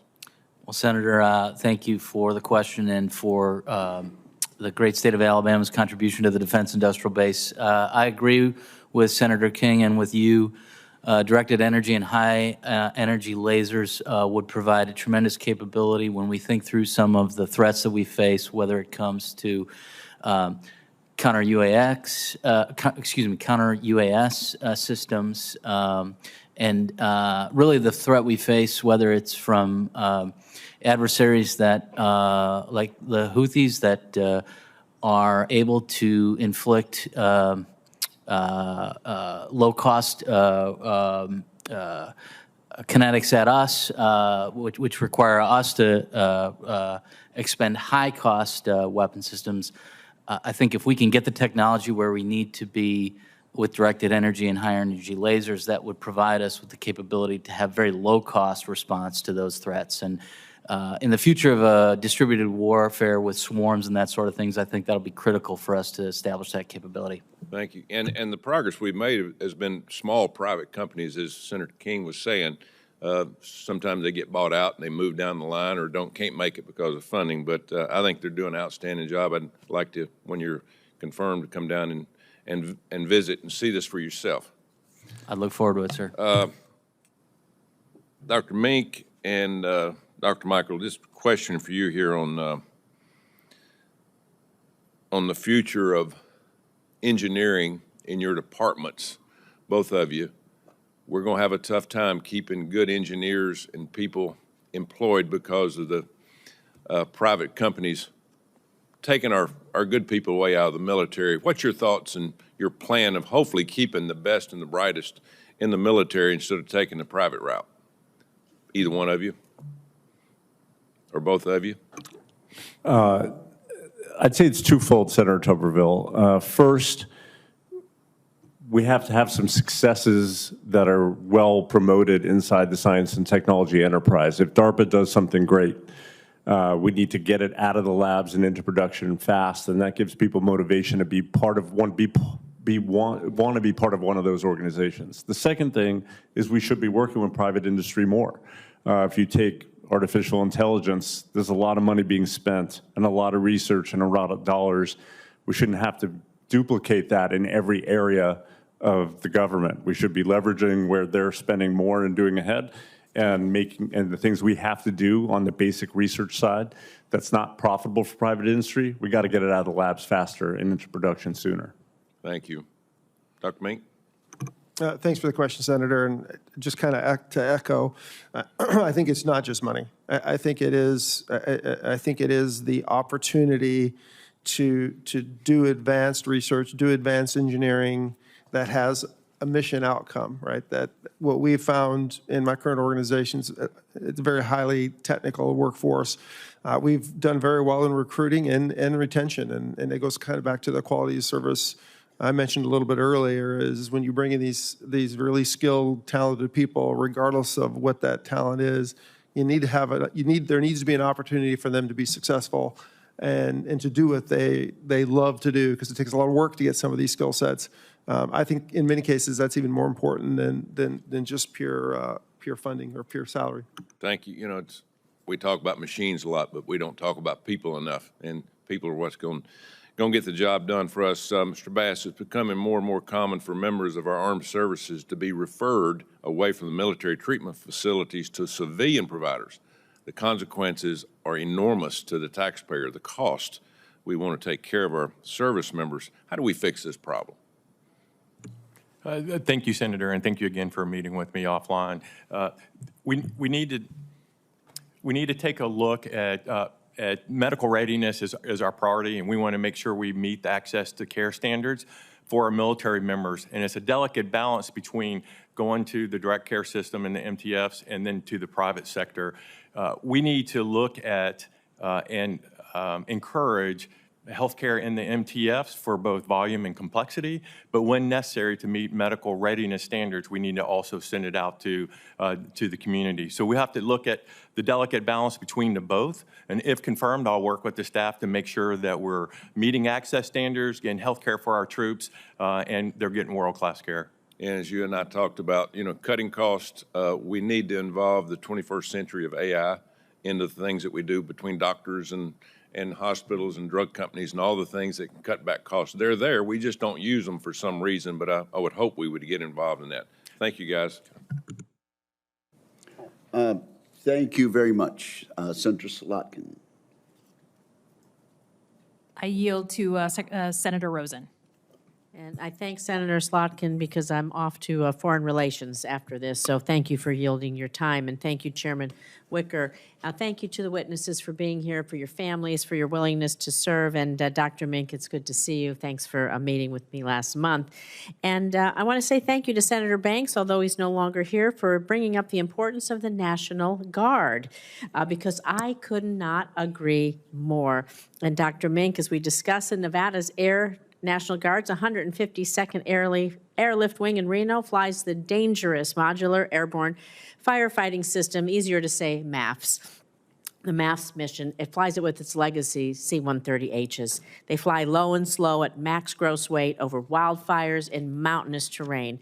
So upgrading to the C-130Js would provide increased power and cargo capacity for flight retardant, which equals increased flight safety and firefighting capability in Nevada and actually throughout the western states, which is their mission. Every year we're plagued by devastating wildfires, and just earlier this year, the 152nd Airlift Wing was activated to fight those fires around Los Angeles. Upgrading to the Js is also critical because during the summer months, C-130Hs fully loaded with fire retardant can't even take off from Reno with a full tank of fuel due to the heat and elevation. This wouldn't be a problem for the C-130Js, though, so it's why no other base candidate has greater operational need. So, Dr. Mink, the FY24 defense appropriations procured 8 C-130Js, which await a basing decision by the Secretary of the Air Force. If confirmed, will you ensure that the 152nd Airlift Wing receives those C-130Js? We actually were next on the list so that they can more capably and safely carry out their dangerous firefighting mission throughout the western United States. So, Senator, thank you for the question and thank you for the time. My Sherpa is actually a C-130J pilot, so I've gotten a lot of indoctrination on the importance of a C-130J. So I promise to work with you, Senator, as soon as I get confirmed and get an opportunity to take a look at the basing laydown. I will work with the committee and with you to make sure that is fully considered in those decisions. Yeah, location mission served is always really important. I know we also discussed this, and I see some young kids here in the audience. And so airmen stationed at Creech Air Force Base, northwest of Las Vegas, they fly the MQ-9 Reapers, the unmanned aerial system. They struggle to find adequate childcare options because their shift schedules are outside of normal business hours. They actually go 24 hours a day, 7 days a week, 365 days a year to support those global operations. The DoD's attempts to help provide in-home childcare solutions for service members in regions with exceptionally high demand, they've just not been successful so far. And a lot of it has to do with the red tape and cumbersome requirements, which essentially renders in-home child care reimbursement unavailable for many Nevada families. We would be able to maybe do this within the community if we could cut some of the red tape. We can serve each other. So, Dr. Mink, this is so important for the needs of our families and for our mission as well, as they may be based in Nevada, but they're not flying in Nevada maybe. Can you commit to working with me to make this program work better for our families? It is a quality of life and a quality for our mission, particularly those at Creech. They really work outside those normal business hours. Yeah, Senator, I commit to work with you. As I mentioned earlier, my wife is a retired Air Force officer. I spent time both active in reserves and civilian, and I understand the challenges, particularly in some of the remote locations. We go to these remote locations for a reason, but it does create challenges. Yeah. And red tape, yes, I commit to work with you on streamlining that. Thank you. I so appreciate that. My last question really quickly is about Nevada Test and Training Range, the crown jewel of the Air Force, Nellis Air Force Base in the Knitter. What did you say? What? The Nevada Test and Training Range, the Knitter. I'm sorry, that's what the Air Force calls it. The crown jewel, we are proud to say that, provides the largest air and ground military training space in the lower 48. You can never beat Alaska on that amount of space, sorry. But for the evaluations of weapons systems, tactics development, advanced air combat training without interference from commercial aircraft. So Knitter modernization has been among the Air Force top priorities to ensure that our high-end training keeps pace with current and emerging threats and capabilities. We were able to finally pass NDA modernization in FY24. That's the collaboration between the Nevada delegation, the Air Force, Department of Interior, other local stakeholders. Almost 90% of Nevada's land is owned or managed by the federal government in some form or fashion. So there's a lot of pieces and parts. And so we'll take this off the record, but I'm going to ask what your priorities for future investments at the Knitter are, and how do we envision the range evolving, but in deference to everybody else who's waiting, and Senator Slotkin, who allowed me to get over to Foreign Services, we'll take that for the record. Thank you all for your time. Thank you very much, Senator Rosen. Senator Slotkin. Thank you.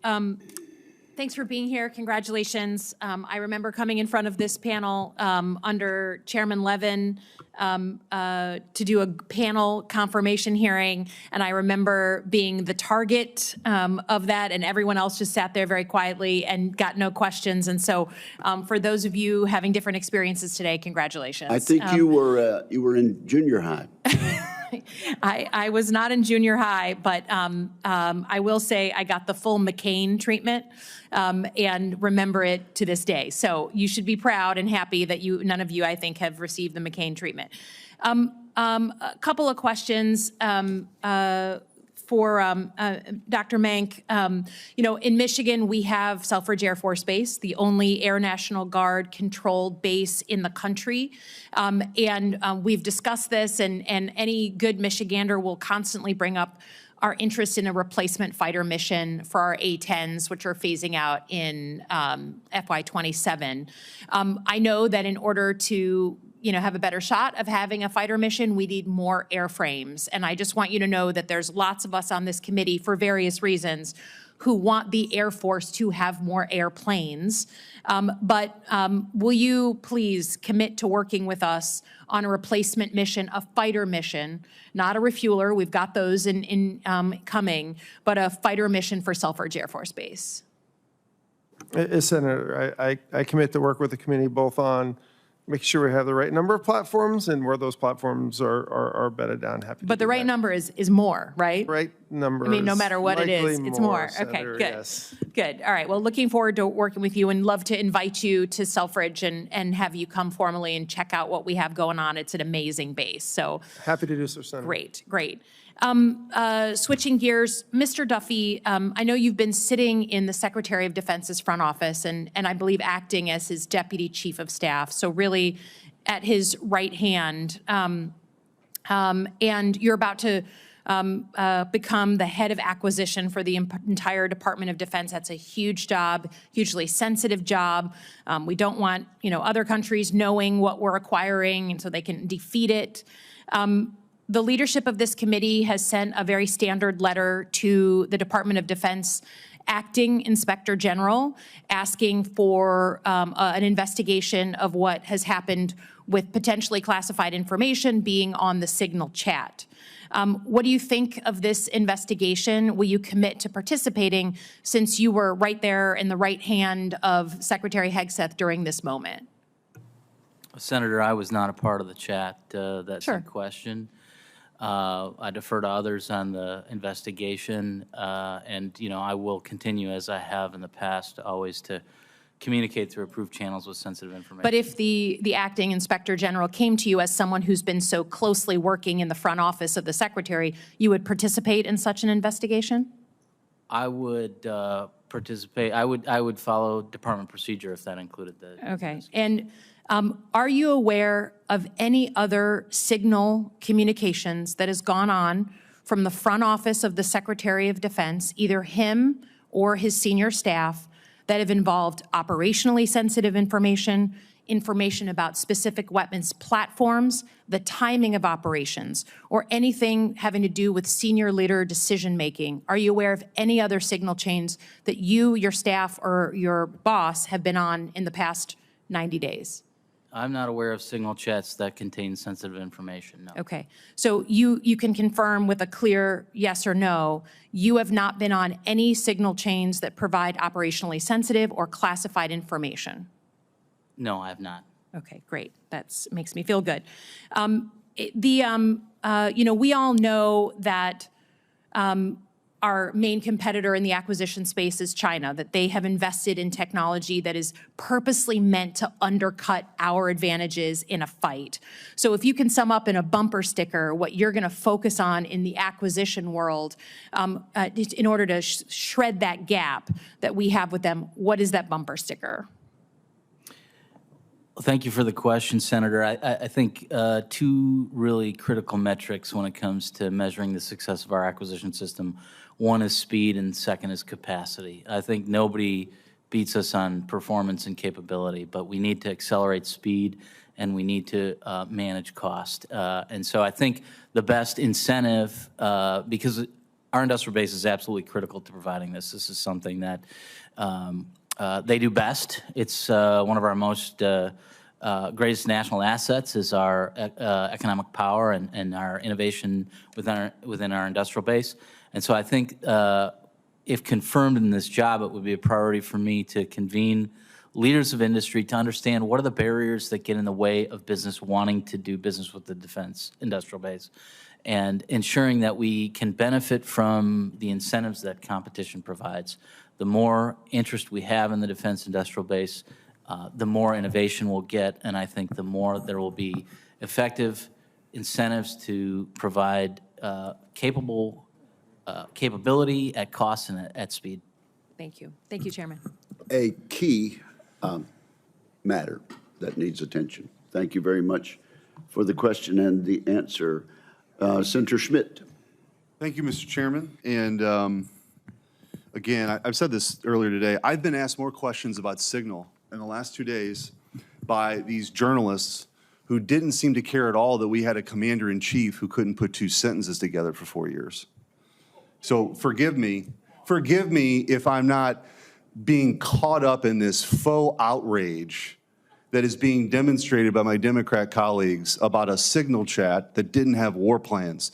It occurs to me that this is more to do about the election loss and rooting against President Trump and trying to get a scalp than it is about national security. So keep going with it. Keep going with it, because this is the failed stuff that didn't work for you before. Dr. Minks, I want to draw your attention, because we have a president now that will take decisive action. Clearly, the announcement of NGAD, moving forward with NGAD, is a real positive. Just so happens that the F-47 will be built by Boeing in St. Louis, which is a big win, but I think it's a big win for the country to move forward. How do you see our strategic, Senator, the chairman and I wrote an op-ed last year about doubling down really on our air superiority. It's a real important thing for us to do strategically. How do you think where do we stand right now? How important was that decision in your mind? I think it was very, very important, Senator. And again, thank you for the one-on-ones we got to do. I appreciate the time. So I think the Department of the Air Force, air superiority, global strike, all the command and control, ISR, all the systems that the department is responsible for are becoming increasingly important, particularly in a China fight when it's such a high threat environment. You know, the sixth generation capability that NGADs will bring, as well as the B-21 and other systems, the long range munitions that we're developing. All those are going to be extremely important, and probably more so almost than probably since World War II with respect to the importance of air superiority and aircraft in general, Senator. So I think it's a very important decision. One other thing that is just worth mentioning, I know you've been asked a couple questions about this from some other senators on the committee, but we have an Air Force Reserve fighter wing, the 442nd, that the A-10 is going away. So these follow-on missions and the critical personnel that, you know, are highly trained, and if there's not a sort of a follow-on mission, you lose that expertise, and it's really, really hard to get it back. And so there's been a lot of discussions that I look forward to talking with you and others about. The F-15EX seems to make a lot of sense there. But Dr. Mink, I also want to ask you, you have a pretty unique perspective, having served as the Deputy Director of NRO and been responsible for procurement with commercial space capabilities. And, you know, confirmed, you'll have responsibility for managing the kind of the other side of that collaborative partnership from the Space Force, the Space Force side. How do you view the role of commercial space imagery providers? And I say this, NGA West is in St. Louis, a huge asset and critical to our national security. How do you view that, given your role, previous role? So I think commercial space in general is going to play a continuing, a bigger and bigger part in what we do, both from a commercial space and then also from national security. Imaging services are a big part of that. We've made a lot of advances in my current job. We've dramatically expanded the number of commercial providers. It's been interesting, right? Operating in that highly dynamic VC commercial space, we've learned some lessons, but I think we've come out of it stronger, and I expect to and hope to, if confirmed, take those lessons that I've learned working that in the NRO to the department. And I guess for whoever, I've just got one question left, so whoever wants to jump in, and Dr. Mink, I feel like I've been dominating the questions with you. We've heard a lot about procurement reform and being more nimble. You've probably been asked, and I was in and out of this hearing about this before, but what are, if there were two things that we could do better to do that, what would it be? Senator, I'll take the question. I think, first of all, I think we need to really examine very closely what are the regulatory burdens that we place on businesses that want to do business with the federal government. I think we need to be a dependable and reliable customer, because competition is the greatest incentive structure that we can have for our industry. And if we, there's that famous spaghetti chart out there that talks about post-Last Supper in the late 90s, the defense industrial base went from 51 primes to 5 primes, which really puts, and our prime contractors deliver tremendous capability. But I do think we deprive ourselves of the benefits of competition, and so it would be my priority, if confirmed as the Undersecretary, to examine where are those opportunities that we could remove the barriers to entry for both new venture-backed or private capital-backed companies, or to help companies that are already providing value, that are struggling to get access to the Pentagon, to give them greater access, because I think that will just really help us to identify and accelerate capability to the warfighter. Thank you. Thank you, Mr. Chairman. Thank you very much, Senator Schmidt. Senator Kelly. Thank you, Mr. Chairman. I just want to comment on some of the comments that my colleague from Missouri made about the Signal chat chain. Talking about war plans. Well, I have planned and conducted strikes off of aircraft carriers, multiple strikes, into harm's way over Iraq and Kuwait. And I would agree with the senator from Missouri, this is not an entire war plan. What this is an operational plan for very risky combat operations off of an aircraft carrier.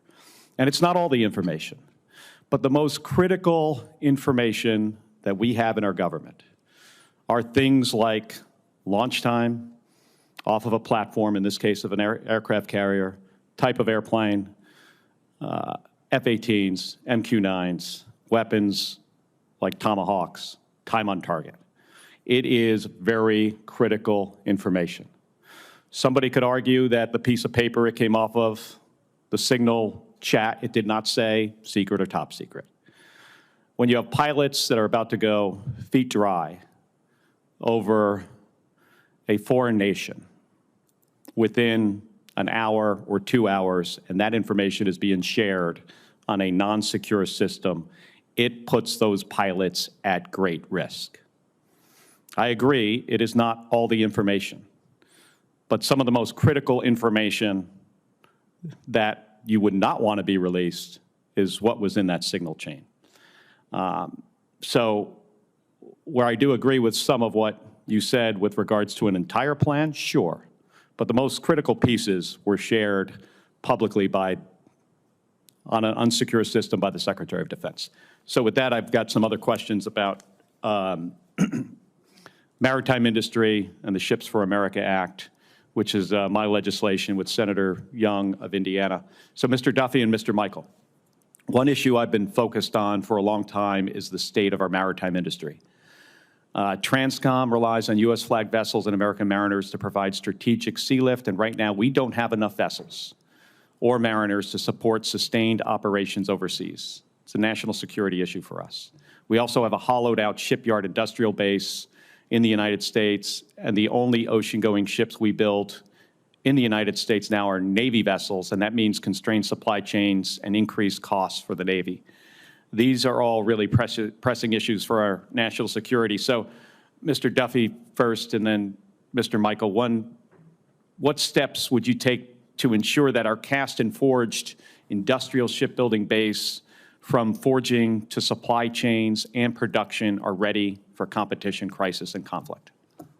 Senator, thank you for your concern about this very important issue. I had a chance to read the GAO's testimony this week with respect to shipbuilding, and one of the major concerns that sort of was revealing to me in reviewing that was that since 2003, we have not increased the number of ships in our Navy, which is really puts us at a disadvantage when maritime supremacy is absolutely critical in terms of deterring our adversary and preventing future conflict. My understanding of the challenges in the shipbuilding industrial base include workforce and supply chain. If I'm confirmed into the role, it would be absolutely a priority for me to work with this committee and with you, and thank you for your leadership on the ships legislation, because I think where we've seen success in the defense industry is where we can leverage capability in the commercial industry, and I think that's one of the proposals of your legislation is how do we enhance both defense and commercial shipbuilding within the United States. And then, Mr. Michael, would you agree that there are lessons that we can learn from the private sector when it comes to shipbuilding best practices? There are a lot of lessons learned. I think the most sophisticated manufacturers today have very sort of dashboard-like understanding of where their supply chains are. Every supplier that they're required to build something so that they can eliminate bottlenecks. They could do just-in-time ordering. They know what's backlogged, so they can start on other processes while they wait for the parts that are in short supply to come in. AI can help with that and look through and down the supply chain across countries and figure out where the materials are that we need and schedule labor to be efficient on that. And that's done very effectively in lots of industries today, that we should be borrowing that technology or buying it or building it ourselves to do that in these industries, given the amount of money we spend. And do you think having a vibrant commercial maritime industry is going to help us build Navy ships? I think you can. I think the ancillary technologies that are built to manage supply chains and manufacturing and labor can be used to do the same thing in the military. Thank you. Thank you, Mr. Chairman. Thank you very much. Mr. Michael, have you read my forged act? Twice. Okay, thank you very much. Senator Sullivan, you're recognized. Thank you, Mr. Chairman. Mr. Michael, that's a good answer. Yeah. Saying. I scored some points there. Good work. I want to thank all of you, all four of you, your willingness to serve our country. Some of you have been doing that most of your career, so it's a good panel, and I appreciate everybody's service and your family's service too. Families mean a lot in these kind of jobs, so to your family members here as well, I want to thank all of you. Dr. Mink, I have shown you this slide here, and Mr. Duffy as well. Let's put it in the record without objection. Mr. Chairman. My part of the world, in Alaska, the AOR, that's, Arctic, Northern Pacific, we're getting a lot of action in our neck of the woods with Russian Bear bomber incursions into our AIDAs, Russian Navy vessels, task force into our EEZ. I just got a report harassing our fishermen just last month again. Joint Russian-Chinese strategic bomber task force into our AIDAs, which has never happened in the history of our country, with armed MiG fighters, and joint Russian-Chinese naval task force. So the lower 48 press doesn't cover this a lot, but it is a lot of action in the great state of Alaska. We're on the front lines of great power competition. And so I want to ask a few questions on that. Dr. Mink, we also have over 100 fifth-generation fighters and F-16s, and our young men and women who go do these intercept missions all the time. These are tough missions. I was really glad to hear that you've done these missions as a tanker navigator, flew intercept missions against the Russians in the Alaska AIDAs, so thank you for that service. But here's my question. We need more tankers. There's no doubt about it. It's obvious. The Air Force has been telling me literally for 10 years that we need more tankers. It went from KC-46s, yeah, we're going to put them up there, to well, now we're going to put them all, not OCONUS, but CONUS. I don't think that makes any sense, but that was the decision. Then they said, but we know we need more tankers in Alaska, so we're going to move KC-135s from Kadena to Alaska. Then they rope-a-dope that one. That was General C.Q. Brown when he was Chief of Staff. That was previous Chiefs of Staff of the Air Force. So finally, I wrote a rather forceful letter to Secretary Kendall saying, hey, it's been about 10 years since you guys committed to tankers in my state, which we all know we need, right? Just go do one of those. I mean, these guys go intercept Russian Bear bombers. They got to tank 4 to 5 times just to get there. Really tough missions that our young men and women do a great job at. So the Secretary Kendall in the fall wrote and said to me, yes, Senator, the 4 KC-135s are coming. We had one, and then I was just home over the weekend with some folks saying, actually, they moved that one back. So can I get your 110% commitment? These 4 KC-135s are coming to Eielson. Our Air Force needs them. It's been 10 years since the Air Force committed to me on this. I'm getting a little impatient, as you can tell, but this isn't a hard call. Everybody and their mother knows that we need more tankers up in Alaska. Given the action, given if we have to surge forces from the lower 48 to Indo-PACOM, they're all going to fly over Alaska anyways. So can I get your commitment on that? No bobbing, weaving, just tell me yes. So, Senator, if the if Secretary Kendall committed to moving He 4 did. tankers up there. And everybody, for 10 years, they've been committing. Then I will work to follow through on that, Senator. Oh, that's a yes? Yeah, that's a yes, Senator. Great, thank you. Mr. Duffy, I want to just talk to you and Dr. Mink very quickly, and we can do it in more detail, but the Indo-PACOM commander, the NORTHCOM commander, given this action, NORTHCOM commander was here just last week, or I'm sorry, 3 weeks ago, in testimony saying this is going to only increase. And we need the infrastructure to deal with it. As I just mentioned, our great airmen have to fly 1,000 miles just to get to the ADAs, just to intercept. So they have suggested, the NORTHCOM commander, more infrastructure at Dead Horse in Alaska, Galena, and very importantly, ADAC, and an Air Force hangar with regard to tankers. Can I get your commitment to work with me, both of you, on those infrastructure projects that the NORTHCOM and Indo-PACOM commander have both testified in the last month that they need? Will give me a chance to get to Alaska, Senator? I will commit. Yes, sir. Yeah, we know you're coming to Alaska. Yes, sir. Dr. Mink? Thank you. Yes, Senator. Thank you. Thank you, Mr. Chairman. Thank you, Senator Sullivan. Senator Peters. Thank you, Mr. Chairman. Dr. Mink, congratulations on your nomination to serve as the Secretary of Air Force. And just want to say I was happy we had a chance to meet at length in my office and learn about a number of your priorities going forward. As you know, Selfridge Air National Guard Base in Michigan was selected as the home of a dozen new KC-46 tankers, to follow up on Senator Sullivan's conversation. And I certainly am grateful, as you mentioned in the office, your commitment to honor that decision to place those KC-46s in Michigan. And I look forward to officially welcoming you to visit Selfridge so you can see firsthand the incredible facility that is there. Similar to Senator Slotkin, who I know raised this issue with you earlier, I also remain committed to securing a future fighter mission for Selfridge, which is set to lose, as we talked about, its A-10 squadron in fiscal year 27. During our meeting, we discussed the Air Force's fighter force structure and prioritizing the recapitalization of combat-coded fighter squadrons. As you know, without recapitalization, the DoD risks losing hundreds of skilled service members at a time when we are already short over 1,000 fighter pilots and over 4,500 maintainers. Of the 25 Air National Guard fighter squadrons in existence today, 15 do not have a recapitalization plan. And being from a National Guard state, Air National Guard state, that concerns me a great deal. And so my question for you, sir, is how can we ensure we are taking full advantage of the expertise of our current National Guard aviators and the crews that they have to address this personnel shortfall that the Air Force has?